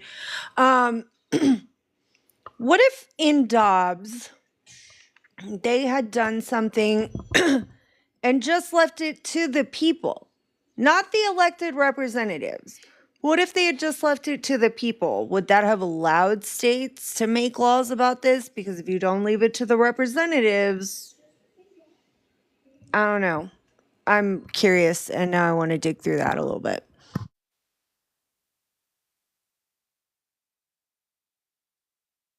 Of liberty. The court has interpreted that liberty to include the ability to make decisions related to childbearing, marriage, and family. Women have an equal right to liberty under the Constitution, Your Honor. And if they're not able to make this decision, if states can take control of women's bodies and force them to endure months of pregnancy and childbirth, then they will never have equal status under the Constitution. And I want to ask a question about stare decisis and to think about how to approach that here, because there have been lots of questions picking up on Justice Barrett's questions and others. And history helps think about stare decisis as I've looked at it, and the history of how the courts applied stare decisis. And when you really dig into it, history tells a somewhat different story, I think, than is sometimes assumed. If you think about some of the most important cases, the most consequential cases in this court's history, there's a string of them where the cases overruled precedent. Brown v. Board, outlawed separate but equal. Baker versus Carr, which set the stage for one person, one vote. West Coast Hotel, which recognized the state's authority to regulate business. Miranda versus Arizona, which required police to give warnings when about the right to remain silent and to have an attorney present to suspects in criminal custody. Lawrence v. Texas, which said that the state may not prohibit same-sex conduct. Get to it. Mapp versus Ohio, which held that the exclusionary rule applies to state criminal prosecutions to exclude evidence obtained in violation of the Fourth Amendment. Gideon versus Wainwright, which guaranteed the right to counsel in criminal cases. Obergefell, which recognized the constitutional right to same-sex marriage. In each of those cases, and that's a list, and I could go on, and those are some of the most consequential and important in the court's history, the court overruled precedent. And it turns out if the court in those cases had listened and they were presented with arguments in those cases, adhere to precedent. In Brown v. Board, adhere to Plessy. In West Coast Hotel, adhere to Atkins and adhere to Lochner. And if the court had done that in those cases, the country would be a much different place. So I assume you agree with most, if not all, the cases I listed there where the court overruled precedent. So the question on stare decisis is why, and I know you disagree with what I'm about to say in the if we think that the prior precedents are seriously wrong, why then doesn't the history of this court's practice with respect to those cases tell us that the right answer is actually to return to the position of neutrality and not stick with those precedents in the same way that all those other cases didn't? Because the view that a previous precedent is wrong, Your Honor, has never been enough for this court to overrule, and it certainly shouldn't be enough here when there's 50 years of precedent. Instead, the court has required something else, a special justification, and the state doesn't come forward with any special justification. It makes the same exact arguments the court already considered and rejected in its stare decisis analysis in Casey, and in fact, there is nothing different. There is no less need today than 30 years ago or 50 years ago for women to be able to make this fundamental decision for themselves about their bodies, lives, and health. Thank you. Justice Barrett? I want to ask you a follow-up question. The Chief was asking about the viability line and if that was the right place, if that's the right line to draw. So let's take it out of the question of stare decisis and imagine that there's a state constitution that's identical to the 14th Amendment's due process clause. And a state Supreme Court has to decide as a matter of state constitutional law what the scope of an abortion right is. And the second trimester ends at 27 weeks. And so that state Supreme Court says, we think that the right exists, in an absolute sense, that the state cannot take away the right up to 27 weeks. And then after that, adopts an undue burden standard. As a matter of first principles, is that line acceptable as a matter of constitutional law? Your Honor, it may be, but I think that the question in this case is whether a line is obviously more principled or obviously more workable than viability because of the stare decisis context. That's the Roe framework, basically, the trimester. Why wouldn't that be workable if you pick a line and say the end of the second trimester, 27 weeks, third trimester, states' interests increase? I don't understand why 27 weeks is less workable than 24. I'm not trying to suggest it is, Your Honor. And what I was trying to suggest is that the viability line is a principled and workable line. So to change it, there would have to be a new line that's obviously more principled and more workable. And the line that the court has drawn actually. But that's stare decisis. I'm asking as a matter of first principles. As a matter of first principle, the viability line makes sense because if the state constitution is as a matter the same. of prudential judgment, it's not constitutionally required as a matter of first principles because, in fact, we could decide to be more protective and say 27 weeks into the second trimester. You could, Your Honor, but the viability line makes sense given the protection for liberty because it comes from the woman's liberty interest in resisting state control of her body. And once the court recognizes that interest, it does need to draw a line, as it does in many other constitutional contexts, like the Fourth and Fifth Amendment. And the viability line, as I mentioned, makes sense because it focuses on the fetus's ability to survive separately, which is an appropriate legal line because it's objectively verifiable and doesn't delve into philosophical questions about when life begins. Thank you, counsel.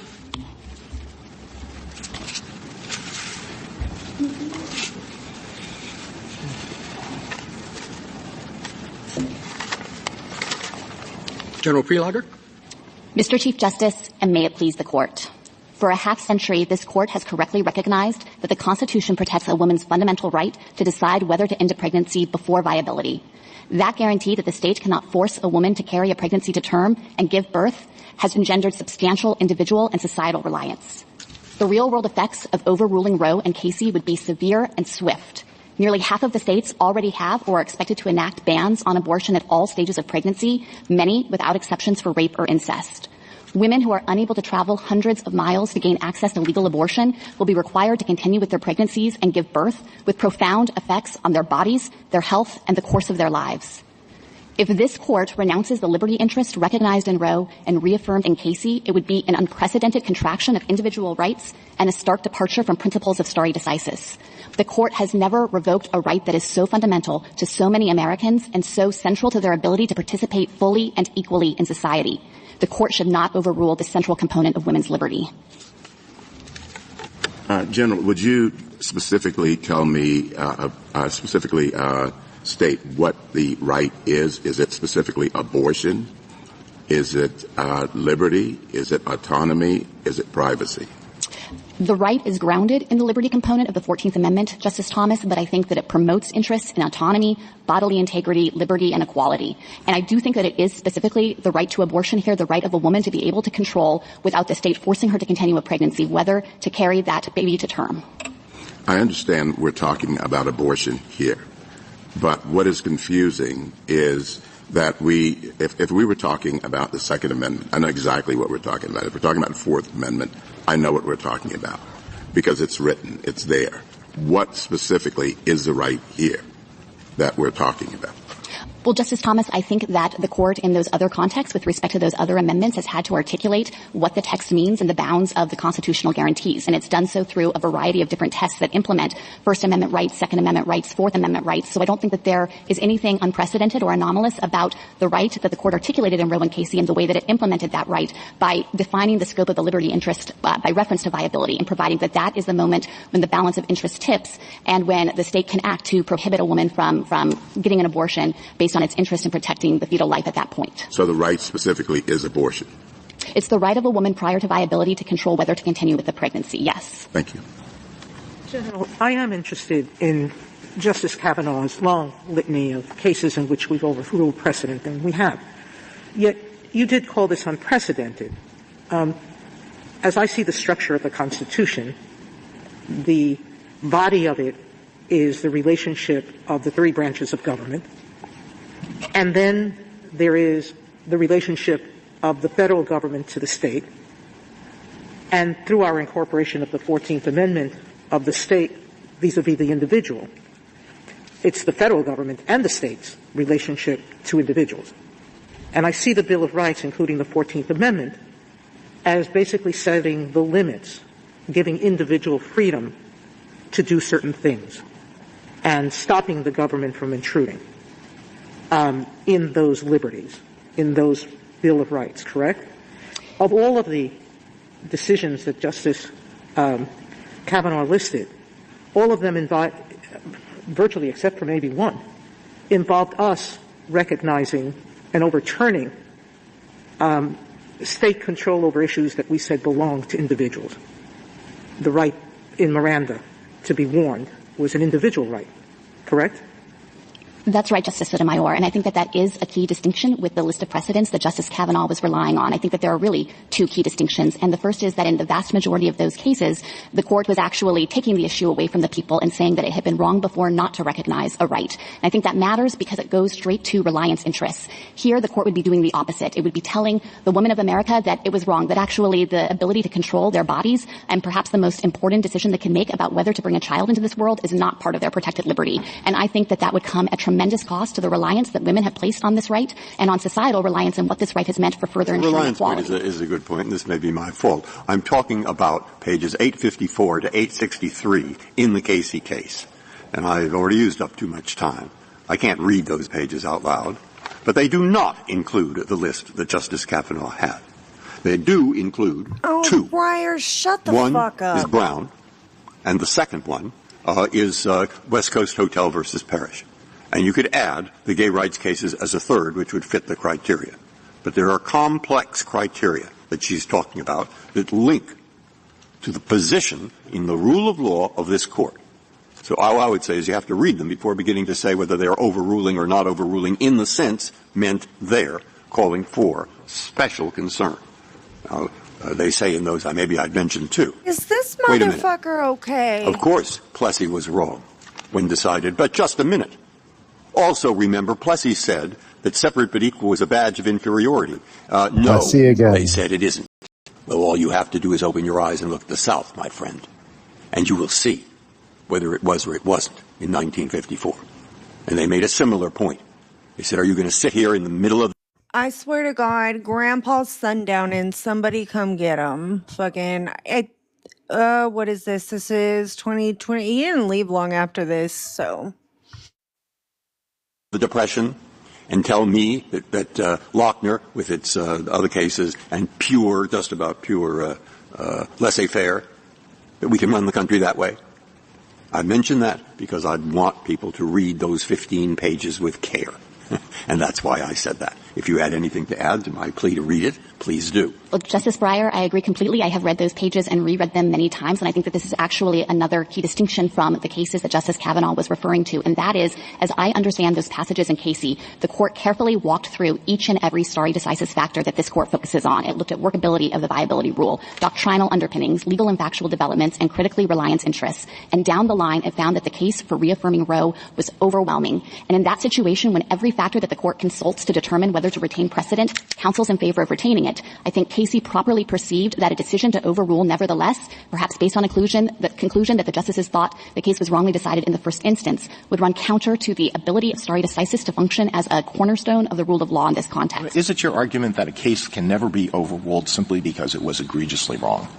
I think that at the very least, the state would have to come forward with some kind of materially changed circumstance or some kind of materially new argument, and Mississippi hasn't done so in this Really? case. So suppose Plessy versus Ferguson was re-argued in 1897, so nothing had changed. Would it not be sufficient to say that was an egregiously wrong decision on the day it was handed down, and now it should be overruled? It certainly was egregiously wrong on the day that it was handed down, Plessy, but what the court said in analyzing Plessy to Brown and Casey was that what had become clear is that the factual premise that underlay the decision, this idea that segregation didn't create a badge of inferiority, had been entirely mistaken. So and is it your answer that we needed all the experience from 1896 to 1954 to realize that Plessy was wrongly decided? Would you answer my question, had it come before the court in 1897, should it have been overruled or not? I think it should have been overruled, but I think that the factual premise was wrong in the moment it was decided, and the court realized that and clarified that when it overruled. So there are circumstances in which a decision may be overruled, properly overruled, when it must be overruled, simply because it was egregiously wrong at the moment it was decided. Well, I think every Correct? other stare decisis factor, likewise, would have justified overruling in that interest, that actually it would run counter to any notion of reasonable reliance, that it was not a workable rule, that it had become an outlier in our understanding of fundamental freedoms. Well, there was a lot of reliance on Plessy. The South built up a whole society based on the idea of white supremacy. So there was a lot of reliance. It was improper reliance. It was reliance on an egregiously wrong understanding of what equal protection means. But your answer is, I still don't understand. I still don't have your answer clearly. Can a decision be overruled simply because it was erroneously wrong, even if nothing has changed between the time of that decision and the time when the court is called upon to consider whether it should be overruled? Yes or no? Can you give me a yes or no answer on that? This court, no, has never overruled in that situation just based on a conclusion that the decision was wrong. It has always applied the stare decisis factors and likewise found that they warrant overruling in that instance. And Casey did that. It applied the stare decisis factors. If stare decisis is to mean anything, it has to mean that that kind of extensive consideration of all of the same arguments for whether to retain or discard a precedent itself is an additional layer of precedent that needs to be relied on and can form a stable foundation of the rule of law. General, you've talked a number of times about the reliance interests here, and I think I'd like you to say a little bit more about that, because, sometimes when we talk about reliance interests, it's like there's a rule of law, and you look at it and you say, oh, somebody will enforce my contract because of this rule, and it has a very kind of grounded quality to it. And as Casey talked about the reliance interests here, they're a little bit more airy. And I just wanted to get your sense of what are the reliance interests here, and how do they cash out on the ground? Well, there are multiple reliance interests here, as I think Casey correctly recognized. Casey pointed to the individual reliance of women and their partners who had been able to organize their lives and make important life decisions against the backdrop of having control over this incredibly consequential decision whether to have a child. And people make decisions in reliance on having that kind of reproductive control, decisions about where to live, what relationships to enter into, what investments to make in their jobs and careers. And so I think on a very individual level, there has been profound reliance. And it's certainly the case that not every woman in America has needed to exercise this right or has wanted to, but 1 in 4 American women have had an abortion, and for those women, the right secured by Roe and Casey has been critical in ensuring that they can control their bodies and control their lives. And then I think there's a second dimension to it that Casey also properly recognized, and that's the societal dimension. That's the understanding of our society, even though this has been a controversial decision, that this is a liberty interest of women. It's the case that not everyone agrees with Roe versus Wade, but just about every person in America knows what this court held. They know how the court has defined this concept of liberty for women and what control they will have in the situation of an unplanned pregnancy. And for the court to reverse course now, I think would run counter to that societal reliance and the very concept we have of what equality is guaranteed to women in this country. It is certainly true that there can be some planning by some people about pregnancy. People who are raped don't have a choice, whether it's by an outsider or their own husband. I love the TikTok And not shop. everybody can afford contraceptives, contrary to your adversary's brief. In fact, 19% of the women in Mississippi are uninsured, so they don't have money to pay for contraceptives. So, but why their point in their brief was, contraceptives, if you use them, the failure rate is very small, et cetera, et cetera. How can there be real reliance? So could you address that issue? Of course. So first, this is not a new circumstance. Since Roe and Casey, contraceptives existed in 1973 and in 1992, and still the court recognized that unplanned pregnancies would persist and deeply implicate the liberty interests of women. But I think even on the facts, the state is mistaken here. A contraceptive failure rate in this country is at about 10% using the most common methods. That means that women using contraceptives, approximately 1 in 10 will experience an unplanned pregnancy in the first year of use alone. About half the women who have unplanned pregnancies were on contraceptives in the month that occurred. And so I think the idea that contraceptives could make the need for abortion dissipate is just contrary to the factual reality. You also mentioned, or maybe it was your co-counsel, that life changes for women after 15 weeks. That's exactly right, Justice Sotomayor. And I think that this is responsive as well to the questions that the Chief Justice was asking about, in particular, the impact of enforcing a 15-week bar in this case. The court has always looked at that issue by looking at the people for whom the law is a restriction, not those for whom it's irrelevant. So the question is, why would women need access to abortion after 15 weeks, and what is the effect on them? And there are any number of women who cannot get an abortion earlier. They don't realize that they're pregnant. That's especially true of women who are young or don't haven't experienced a pregnancy before, or their life circumstances change, as you referred to, Justice Sotomayor. They lose their job, or their relationship breaks apart, or they have medical complications. Or for many women, they don't have the resources to pay for it earlier. It takes time for them to raise the money or make the appropriate logistical arrangements to be able to take time off work and travel and have childcare. And for all those women in this category who need access to abortion after 15 weeks, the fact that other women were able to exercise their constitutional rights does nothing to diminish the impact on their liberty interests in forcing them to continue with that pregnancy. Thank you. General, following up on that, would that argument be true in terms of viability as well? In other words, your discussion of the reliance interests and the ability of women and men to control their lives in reliance on the right to an abortion, the argument would not be as strong, I think you'll have to concede, given what we're talking about, which is not a prohibition. It's a 15-week line. Is that right?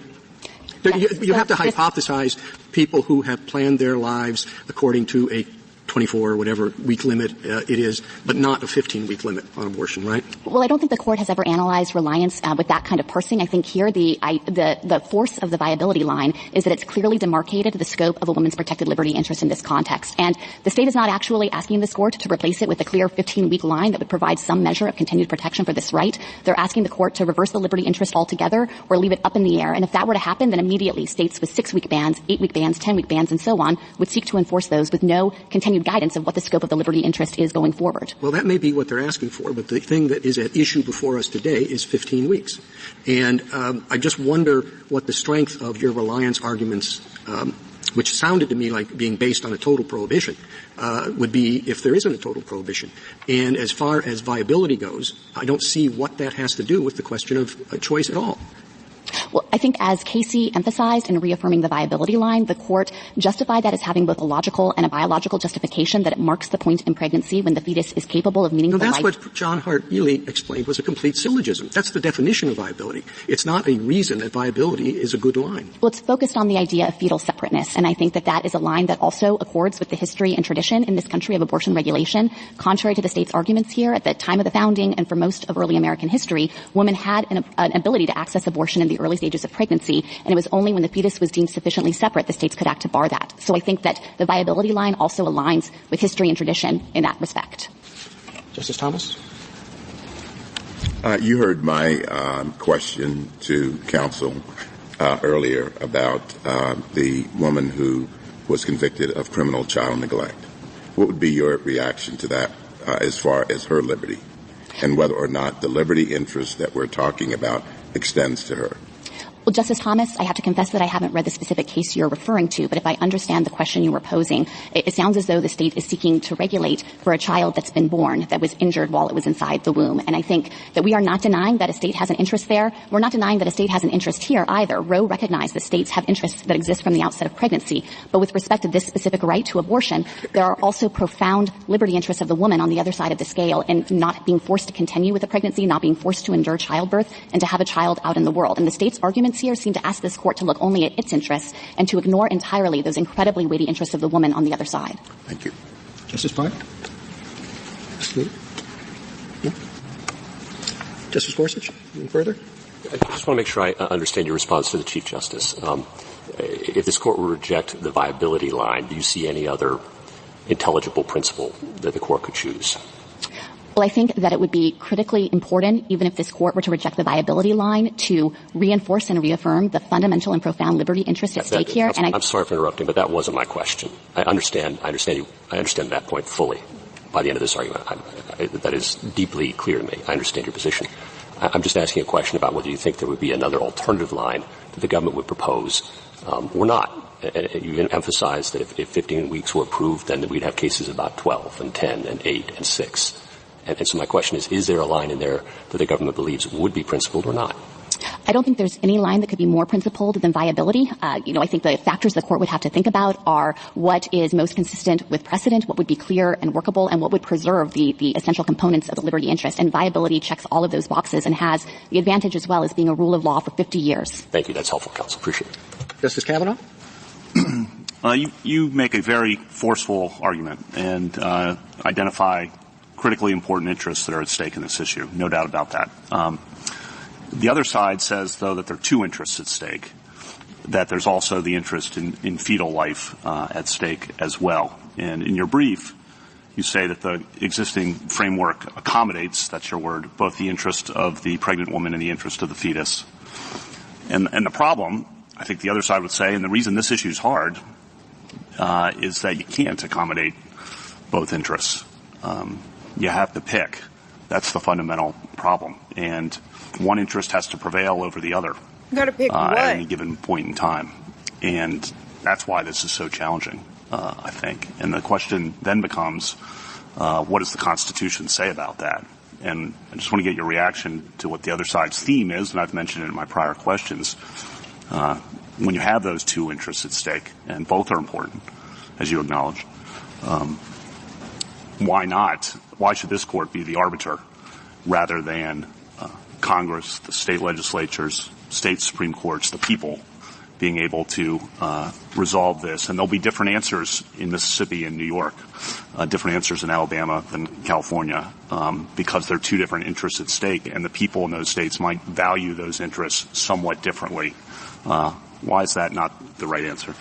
Justice Kavanaugh, it's not the right answer because the court correctly recognized that this is a fundamental right of women. And the nature of fundamental rights is that it's not left up to state legislatures to decide whether to honor them or not. And it's true, different rules would prevail throughout the country if this court were to overrule Roe and Casey. But what that would mean is that women in those states who are refusing to honor their rights and who are forcing them to continue to use their bodies to sustain a pregnancy and then to bring a child into the world will have no recourse other than to travel if they're able to afford it, or to attempt abortion outside the confines of the medical system, or to have a child even though that was not the best choice for them and their family. Thank you. Justice Barrett? I have a follow-up to Justice Kagan's question about reliance. I'm just trying to nail down, and I asked Ms. Rickleman this question too, but I'm not sure that I fully understand the government's position or Ms. Rickleman's position. So on pages 18 and 19 of your brief, you talk about reliance interests, and you quote some of the language from Casey about a woman's ability to participate in the social and economic life of the nation. And I mentioned the safe haven laws to Ms. Rickleman, and it seems to me I fully understand the reliance interests. They're the airy ones Justice Kagan was referring to, and then they're the more specific ones about a woman's access to abortion as a backup form of birth control in the event that contraception fails, so that she need not bear the burdens of pregnancy. But what do you have to say to petitioner's argument that those reliance interests do not include the reliance interests of parenting and bringing a child into the world when maybe that's not the best thing for her family or her career? I think the state is wrong about that. And I think where the analysis goes wrong in reliance on those safe haven laws is overlooking the consequences of forcing a woman upon her the choice of having to decide whether to give a child up for adoption. That itself is its own monumental decision for her. And so I think that there's nothing new about the safe haven laws, or at least nothing new about the availability of adoption as an alternative. Roe and Casey already took account of that fact. And I think that there are certainly, of course, all of the bodily integrity interests that we've referred to, but also the autonomy interests retain in force as well. Okay, so it's the reliance interest in the right to be able to choose to terminate the pregnancy rather than having to terminate the parental rights. I think that is part of it, yes. And I think for many women that is an incredibly difficult choice, but it's one that this court for 50 years has recognized must be left up to them based on their beliefs and their conscience and their determination about what is best for the course of their lives. Thank you, General. Thank you, General. Rebuttal, General Stewart. Thank you, Mr. Chief Justice. I'd like to do my best to make 3 points. First, picking up where you just left off, Justice Barrett, on safe haven laws.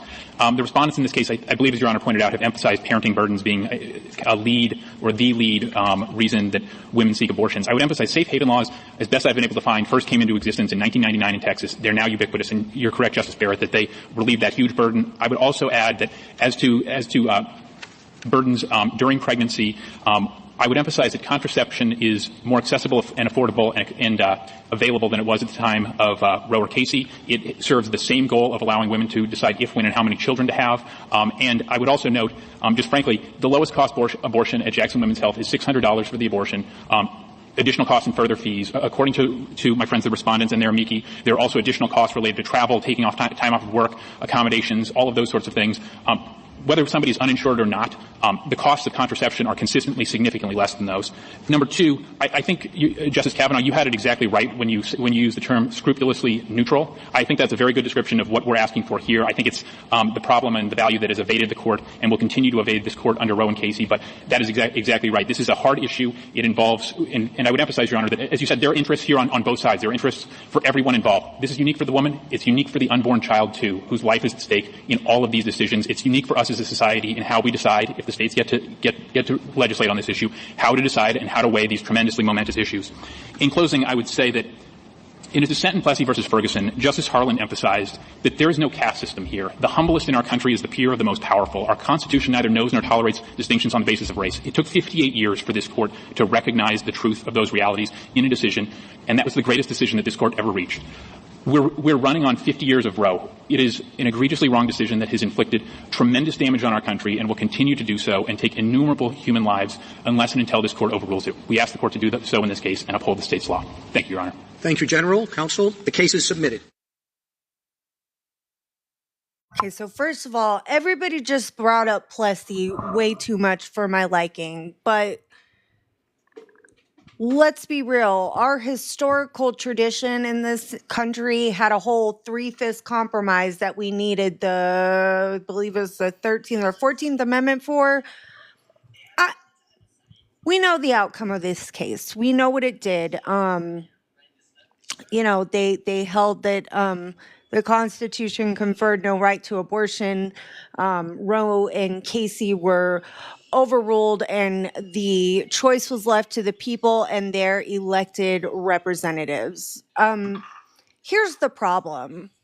When you leave it to the people and the elected representatives don't give a fuck about most of those people.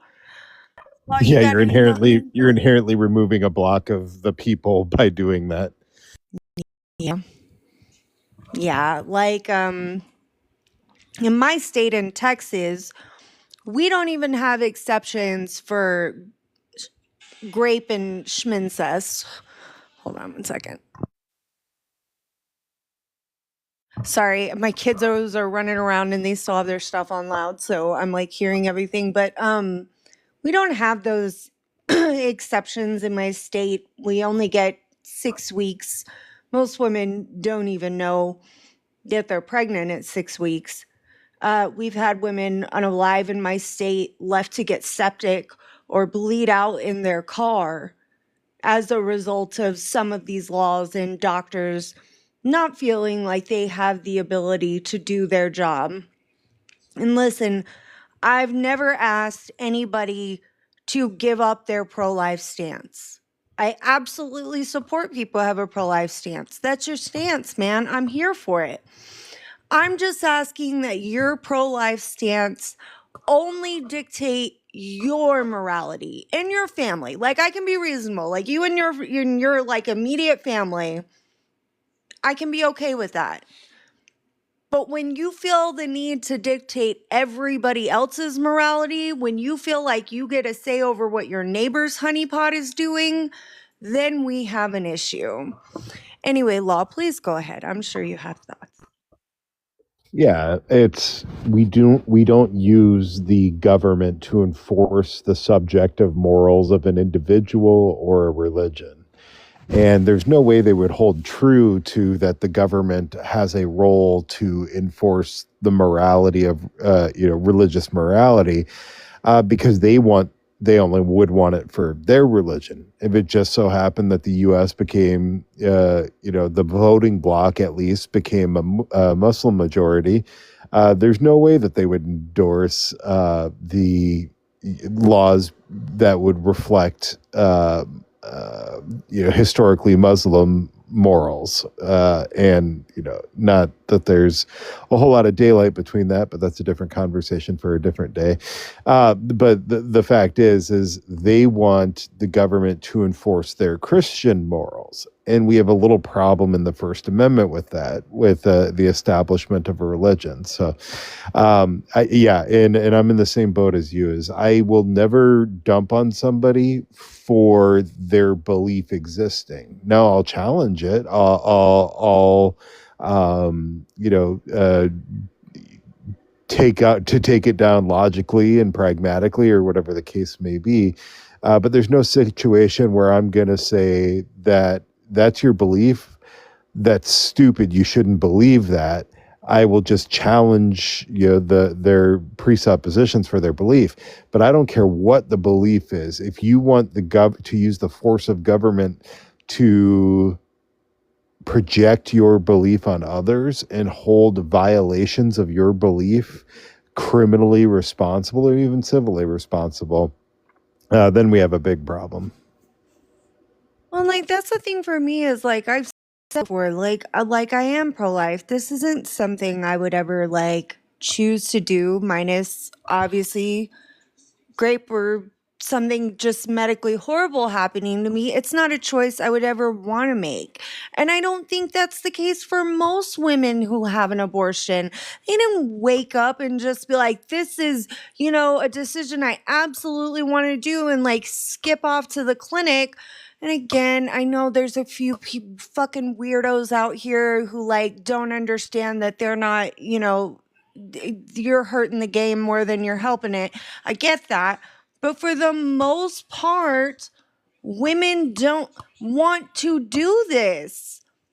They're left in that position where that is the choice that they have to make, not necessarily the one that they want to make, whether it be for their health, something bad happening to them, or various other reasons. A lot of especially like younger women, they can't afford to take care of themselves right now, let alone a whole family. And then you got the Trump tariffs on the, sorry, I gotta say I had to do it. But like in Trump's economy, he can't afford to have these kids.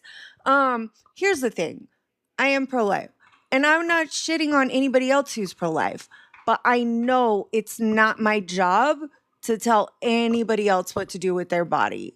Like, I don't understand why that's what. Maybe it's because I'm an agnostic pro-lifer for myself. Like, I guess maybe like, I don't have Jesus behind it telling me to ban all abortions. But like, man, like I just don't care that much about what my neighbor's doing. If they want to do it, they have to square that with their whoever, or nothing if they're an atheist. I don't know. But like, I think it's going to be interesting to see where this takes us. But I feel like voters have shown us over and over again how much they don't give a fuck that it's affecting them. A la my state, we still have Greg Abbott in power, and God damn it, if Ken Paxton wins the election law, I'm moving. Well, you could move to his favorite vacation place, England, I guess. So there's that. No. What kind of aspiring senator spends America's 250th over in England? Makes me laugh. No, and I'm with you there. I just from my own personal moral beliefs, not that I should have a say in it, but if I had a partner and to whatever extent my perspective was requested regarding that decision, I have a natural bend towards life, and it is cellular life at conception. Nobody's arguing that it isn't, but the question is my opinion of it only extends. The value of my opinion only extends to the value that the woman who's pregnant requests it, and so beyond whatever she's looking for my perspective on it of, my value really should, or my opinion shouldn't have any matter whatsoever. But to that extent, I do have a natural bend towards life. My first kid was unexpected. We were very young, and in my ex and I are in our first year of marriage, and weren't expecting to be pregnant at that point, and we're taking measures to try and not be pregnant. And there was that brief discussion about what do we do, and for neither of us, I didn't think that an abortion was on the table, and that's fine. Like we came to that, we had that discussion. She made her decision, and I worked my ass off, multiple jobs, very long hours to make it work. And that was fine. That's the decision that we came to. But at no point should our decision have been interrupted by, well, what does the law say that we should do in this situation? It is, what is the best situation for us, your health, my health, and our situation, without needing to consider, well, geez, what does the law say that we're allowed to do? Yeah, no, and I think you've heard me talk, obviously you're probably not paying attention during this, but I have a defect in my uterus. My second baby just should not have happened. I was very lucky to get through it, but right about my first doctor's appointment, I'm walking in there we got to get my tubes tied because the birth control I was on didn't work. I have to take a certain kind because I'm a type 1 diabetic, propensity to strokes. It just didn't do its job the way it needed to. And it happens, and those things do happen. And it's just, now my choices are a lot different, but I took every measure I could to make sure that I'm not going to be in that situation again. So that's not a choice I have to make. Doesn't mean I won't have to, but it means it's just far less likely that I would have to make that choice. But yeah, again, I will never shit on anybody who's as long as you're not enforcing your morality on other people, I don't have a problem with you. That I'm good with it. Just again, use of the court system to enforce that is crazy to me. Yeah, like one of my most cherished beliefs and why I love, this country with all of its faults is you're free to believe pretty much whatever the fuck you want to believe. And I will absolutely defend your right to believe it. And I do. And I defend people in civil court for things that maybe I don't personally agree with, certainly in criminal court. But but at least as long as you're not harming another person, that your beliefs are your beliefs. And largely I defend your ability to say all of the terrible things that you want to say. Certainly doesn't mean that I agree with them, But I have a big problem, and I will fight you tooth, nail, and in the courtroom. Once you decide to jump, well, these are my subjective beliefs and my subjective morals, and now I want the government to enforce them. That's where we're gonna fight. Yeah. Again, yeah, I don't come for people for their moral takes. Just don't push your morality on other people. I would try not to do that to other people. I would hope people would not want to do that to me. If you're pro-life and you're just chilling and you're like, you know what, like I'm pro-life for me, but y'all do what you want, I don't have a problem with you. That's why I can have a conversation with a few of the some of the MAGA people I know on here, because that's their view on it. And I'm like, okay, then we're cool. Like, we can be cool on that subject. Like, I'm not going to argue with you about it. We have similar belief there. That's your belief, but you don't want it enforced on other people. But yeah, it's already midnight. Oh my God. I didn't realize that Dobbs was almost 2 hours. For some reason, I thought when I looked at it, said it was like an hour and 25 minutes.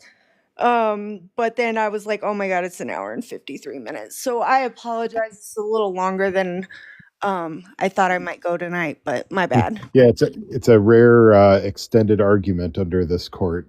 Generally, they keep it tight. No, apparently I was reading an article that Roberts is pissy about some of the justices kind of waxing poetic on the bench, and that he's going to keep tighter time limits. I read that. I thought it was interesting. Sounds very, very Robertsy. Yeah. Well, I mean, some of the arguments do get out of hand, but sometimes they need to go over their time because there are a lot of reasonable questions. But when you're opining on the bench, just ask the question. It's so easy. Breyer was sitting there having a full on crash out, I think at Prologer. And yeah, Attorney Dye, we did a little bit earlier. But yeah, just ask your fucking question. Yeah, It's so easy. you're gonna have an option to write all the words that you want, and nobody's gonna tell you that that's too many words. Just save it for that. Words. All right. Well, I don't have a lot to say. That was a lot. And frankly, the first part of that argument just kind of always leaves me feeling a little nauseous. I'm not even gonna lie. But I did make some soccer ball cookies, so I'm on my way to recovery. Apparently, they're selling them now for FIFA, and they're the best ones, like the little Christmas cookie things that you can get, the Pillsbury box with. So yeah, I had to make some of those. Attorney Dye, if you have any thoughts on Dobbs, if you want to come up for a second. I know, soccer ball cookies, Attorney Dye. Total win. Goal. Give me 1 second. I'll bring you up, Attorney Dye.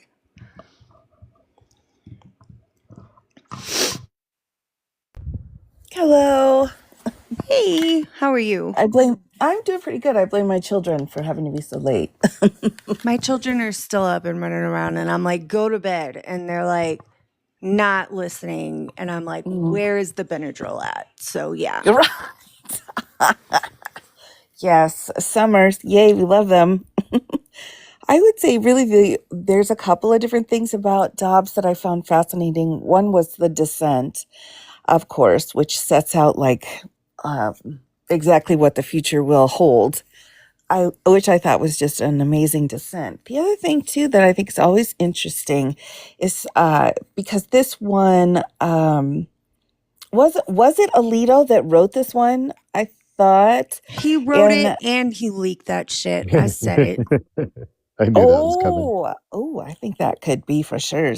But I found that very interesting how in the Casey case in the late 90s, right, he was on the bench when that case was in front of his, whatever. And so he was the one that dissented. He didn't agree. He didn't like the privacy questions and such. And so it was like he was just pausing and waiting until Dobbs showed up so he could really go out and do what he wanted to do. So I always find that really interesting too, that it's like this was something he was working towards for a really long time. Yeah, he's fucking like little assassin. I hate that guy. I swear to God. Cass, you're gonna get a flag. No flags. I would do like that guy did to Richard Spencer. That's all I'm gonna say. just throwing it out there. Now, when you get a flag on TikTok for bullying Alito, is it a appeal to heaven flag? I wish it was. That would be so great. But no, it's always like bullying and harassing people. I'm like, I promise you, Alito nor his security care what I have to say. I swear they have bigger fish to fry. But yeah, it's always for harassment and bullying. Haven't gotten an exploitation one in a while. I should probably work on that. I gotta say more dirty stuff on TikTok, I guess. Ew. I don't know. I prefer the classy. For a while, but- that's the only flag I would get was sexual exploitation, and I was sitting there doing nothing, and I was like, "This is getting weird, TikTok. This is getting weird." I had to stop using my cactus up the rectum analogy for the E. Jean Carroll verdict because I would get the same flag every time. Oh my gosh, that's so rude. That's such a great visual that you give when you talk about that one. Well, it's just a way to say, hey, if I was to do that act, would you consider that rape? And and most people would say yes. I was like, cool. Now replace the cactus with right with phalanges and see where we're at. Okay, but hear me out. Maybe we get you a plushy visual of that, and you're like, if I were to do this, would you consider? Because like it doesn't have to be really detailed or nothing. We're not trying to get flagged for the plushie, but I'm just saying. Oh, I like the idea. I like where your head's at with that Just one. saying, audio visual. Yeah, just aids. need a cactus plushie and like a peach plushie, and we're good to go. I feel like you've already thought this out. I'll give them to you next time I see you. Done. I love it. Yeah, I don't know. The Dobbs decision was a huge disappointment, but I felt like it was good for us to go through this evolution in women's rights because you see how easy they are to take away. So make sure you're selecting people who want to get more rights for women codified. And if we could, I would like to move us out of intermediate scrutiny. I think we should do that. Law, we need to work on some cases. I need women to get moved up to strict scrutiny. Please and thank you. We're going to have to wait on a couple of seats to be replaced by not Trump. So I'm in it for the long haul. So we'll get there. It's a slow march towards progress. But yeah, and I think it is important too, beyond just women's rights, is the idea that the Supreme Court really isn't here to protect your non-enumerated rights, apparently, and right. Dobbs really affirmed that. So, under this court's precedent, if it's not enumerated, then the Ninth Amendment pretty much doesn't exist because the Supreme Court's not going to protect something as clear and obvious as privacy and personal autonomy in your decision making. Things that should be that our founders would have absolutely believed were natural rights that didn't need to be spelled out, that this court isn't going to protect them. So while there is that headline that this is a women's rights issue, the subnote to that is that this court is not going to be here to protect your non-enumerated rights. Well, but then that takes us back to some of those other questions. Does that leave like a Bergefell hanging? Does it leave things like Loving v. Virginia hanging? Like those things were not solely. Thomas says yes. That's what I'm saying. Like those things are kind of rooted in this, people reserve the right to marry who they want. Those are things that are fundamental. And also, just side note, even though it does build on the privacy established in Griswold, what's to stop them from coming after that next? Because they want more babies because of our lowering birth rate. I don't know why they're concerned. 8 billion people is entirely too many. But whatever, what do I know? But either way, I'm just saying if they can chip away at one thing, there's nothing stopping them. And then they're going to let it be all states' rights, but then states try to actually exercise some of their rights and the government gets big sad. So pick a struggle. Sorry. No, that's well said. I would agree. I do think it's interesting though how if you brought up Bergefell, and the big question in that was whether or not a statute was unconstitutional, right? And they pulled that statute and wrote a different law after the case was decided. So another law, federal statute, in its set, it's ready to go. And that I think has happened in several different cases. The Ninth Amendment was the one, and correct me if I'm wrong, but that was the one that, oh my gosh, I just forgot his name. What was his name? Started with a Z, I think. What's his face's name? Where it was assisted unaliving. And if you had the right to unalive. Oh, I absolutely think you do. I think if you meet certain criteria, like you have a incurable illness, you don't have long, I think if I call it death with dignity. That's what I believe it is. If you Absolutely. And I don't think it should be for just anybody with a hair up their ass that this is what I want to do today. I think you should have to go through qualifications and stuff. I'm absolutely not ridiculous about it, but I think people deserve to have death with dignity. Well, and that's argued under the Ninth Amendment, right? Because that's nowhere in the penumbra, nowhere in the actual Constitution does it hand that out. That's why the Ninth and 10th Amendments are so important, not to get left behind, but they're kind of complicated because the justices make them complicated and then they don't get utilized, right? Roe under the 4th Amendment, great, but Roe under the 9th Amendment, it's gone. And that's the thing is we can't even get Congress together to agree on any kind of basic legislation. Texas isn't gonna get rid of their stuff for a hot minute here. So I gotta have some sort of hope, but aside from getting out there and running for office, which is a terrible idea for me, I cannot control my mouth. If y'all haven't noticed, people would hate me. I would lose. Oh, I'd vote for you. I'd vote twice for you. Oh, thanks, Di. But I honestly don't know what I could do. Go lobby my very, very I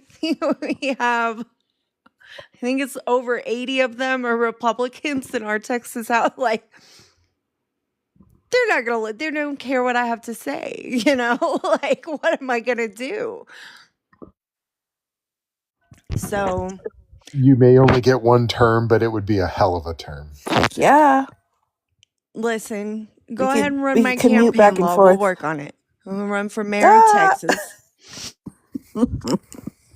I think there's going to be a lot of interesting change in the wind. I know a lot of people are really worried about midterms and getting them all messed up, or like, oh, well, they're going to go down the, like, nothing was fair, nothing was okay road with the elections. But I have a feeling that we're still going to be seeing something really good with the midterms this year. You know what? If Tom Craddock unalives this year, finally, and trust me, I'm kind of holding out hope because he is about 9 billion years old and he's our state rep now. He actually used to run the Texas House, like he was the speaker, and then they ousted him for being too extreme. So if that tells you the area I live in, that's where Holy I live. crap. I'll run just to run. Like, why not? And throw a few dollars in it. Pass the hat around. Why not? I won't get voted. I won't get voted in, but I'm okay with that. Like I'm okay. At least they know they have other options. Maybe I can make some people see the light. Any hoodle. I don't have anything other on Dobbs other than this is just hella depressing. Like, listen, I can say it all day. I can see why they made the decision they made. I can understand it. They don't have to agree with it. That's where I'm kind of at with Dobbs. Like, I get Yep. it. I see the legal reasoning. I do. But also, terrible decision. Just terrible. Like, at least they did okay on birthright. I can give them that one. I don't know. It's kind of low-key depressing, though. I didn't want to end women's rights like this. I didn't think it was going to, like, bum me out this much, but I'm not going to lie. Well, it's free speech next, right? Freedom of speech. We Yay! are. Yeah, we're going to start. Okay, thank you, Law. Thank you so much. Get me back That'll on be track. our recovery arc. Okay. Palate cleanser. I'm going on a recovery vacation next week, so I'll be gone all week. Yay. I'll probably be on live a little bit, just pop in and out when I can, but I won't be like on TikTok because I'm gonna be at Schlitterbahn with the kiddos. But when I come back week after next, sorry, let me pull up my calendar so I actually know what days are. Okay, the 20th. So the 20th of July. We're going to be starting free speech. I know Attorney Dye mentioned another case, the Tinker case, but I think we were going to put that with the students and not the free speech. So we'll do that one later, but we're going to be doing Brandenburg v. Ohio. We're going to be doing Reed v. Town of Gilbert, Virginia v. Black, Texas v. Johnson, and Engel versus Vitale or Vital. I don't know. Whatever way you want to say that one. That's what it looks like. So, I don't know. Did you want to do the one case that went after Brandenburg? It was like the Ace Hardware store guy. Do you know what I'm talking about, Law? The case that was right after it. Like, I can't remember exactly what the name was, but it pushed this idea of what inciting violence was. Was that Kaplinsky? No. Oh, and that's a great case. No, it was like just literally a couple of years after Brandenburg. So this basically, again, it was just going into what the standard is, because in Brandenburg you have to have inciting, right? So your intention is like to have something negative happen right now, and that was fleshed out more with this case after Brandenburg. I'm struggling to think here. All right, give me 10 seconds. Let me go look it up. 10 seconds, please. Attorney Dye's like, let me go find it. But yeah, we'll be coming back with free speech on the 20th. Brandenburg v. Ohio, Reed v. Town of Gilbert, Virginia v. Black, Texas v. Johnson, which is the flag burning case, and then Engel versus Vitale. So those are some good ones. And then if I find any more, I may substitute some out or find some different ones. I know, like, I think Law looked over Law's added in a few for me as well. So he's helped pick cases for this. But it'll be a lot of fun. And then we can all recover for the next week with this big old letdown in Dobbs and just let it kind of sink in that we came so close 50 years ago, and we've just kind of been slow burning women's rights out of, fucking existence. So, Well, 'cause the free speech arc should be a nice recovery after your vacation, because that's generally been a pretty strong upward trajectory. So that should give us a little bit of hope coming off of the vacation week. And I'm very happy your vacation week coincides with my 3 trial week, so that will that means that I won't feel bad for not participating. Oh, you're good. I thought you had most of your trials this week for some reason, because I was off on the calendar. And then we were like, I'm going next one. I'm like, oh crap, I just read it wrong. So my bad. Yeah, it's the usual trial block starts this Friday, then we figure out which cases are going, establish priority, and then they start next week. Oh my gosh, I just found it. NAACP versus hardware. What is it? NAACP versus this hardware store. There's Claiborne. Yes. Yeah. Oh, whew. That was a tough one, everybody. Sorry about that journey. Do you know what I'm talking about now, Law? Because I need that affirmation. Yeah, it was a boycott of white-owned businesses, and there were nonviolent protests outside of the businesses, and Mississippi doing what Mississippi does, fire hoses and dispersal orders and things like that. But I have that on my civil rights cases, Attorney Di. I didn't know which one you were talking about, but I did. I pulled it. It's on my civil rights case. Look at you, 10 steps ahead. I love that.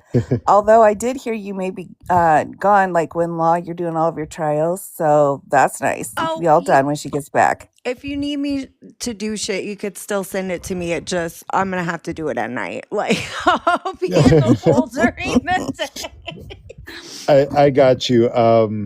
These are pretty much straightforward, so it's not going to be a ton of prep. But if there is stuff that I need you to do, I will let you know. Not very video heavy. So it's not a wild trial block.